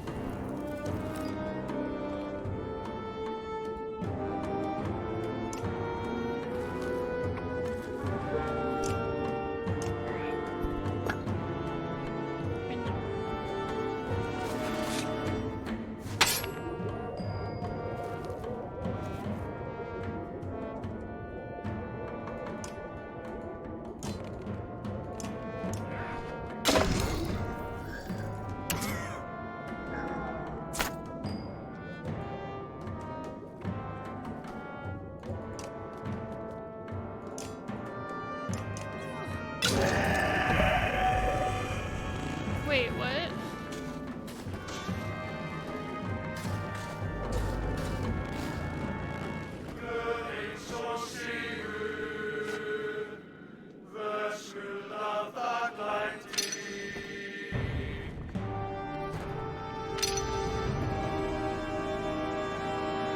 Did I have to just kill one of them? I didn't realize that. I didn't realize they'd all fucking die. Lame.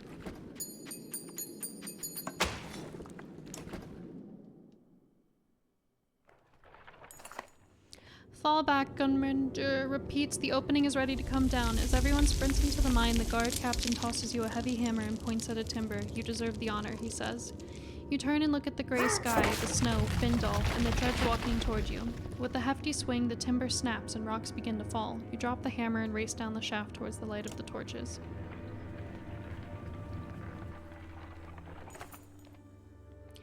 Ahead, the path comes to a dead end against the smooth surface of a large, flat rock. We should camp, Zephyr says. It may be the last decent sleep these people get for days. I'll need Nichols to assist me in opening the path beyond, but first you and I should talk.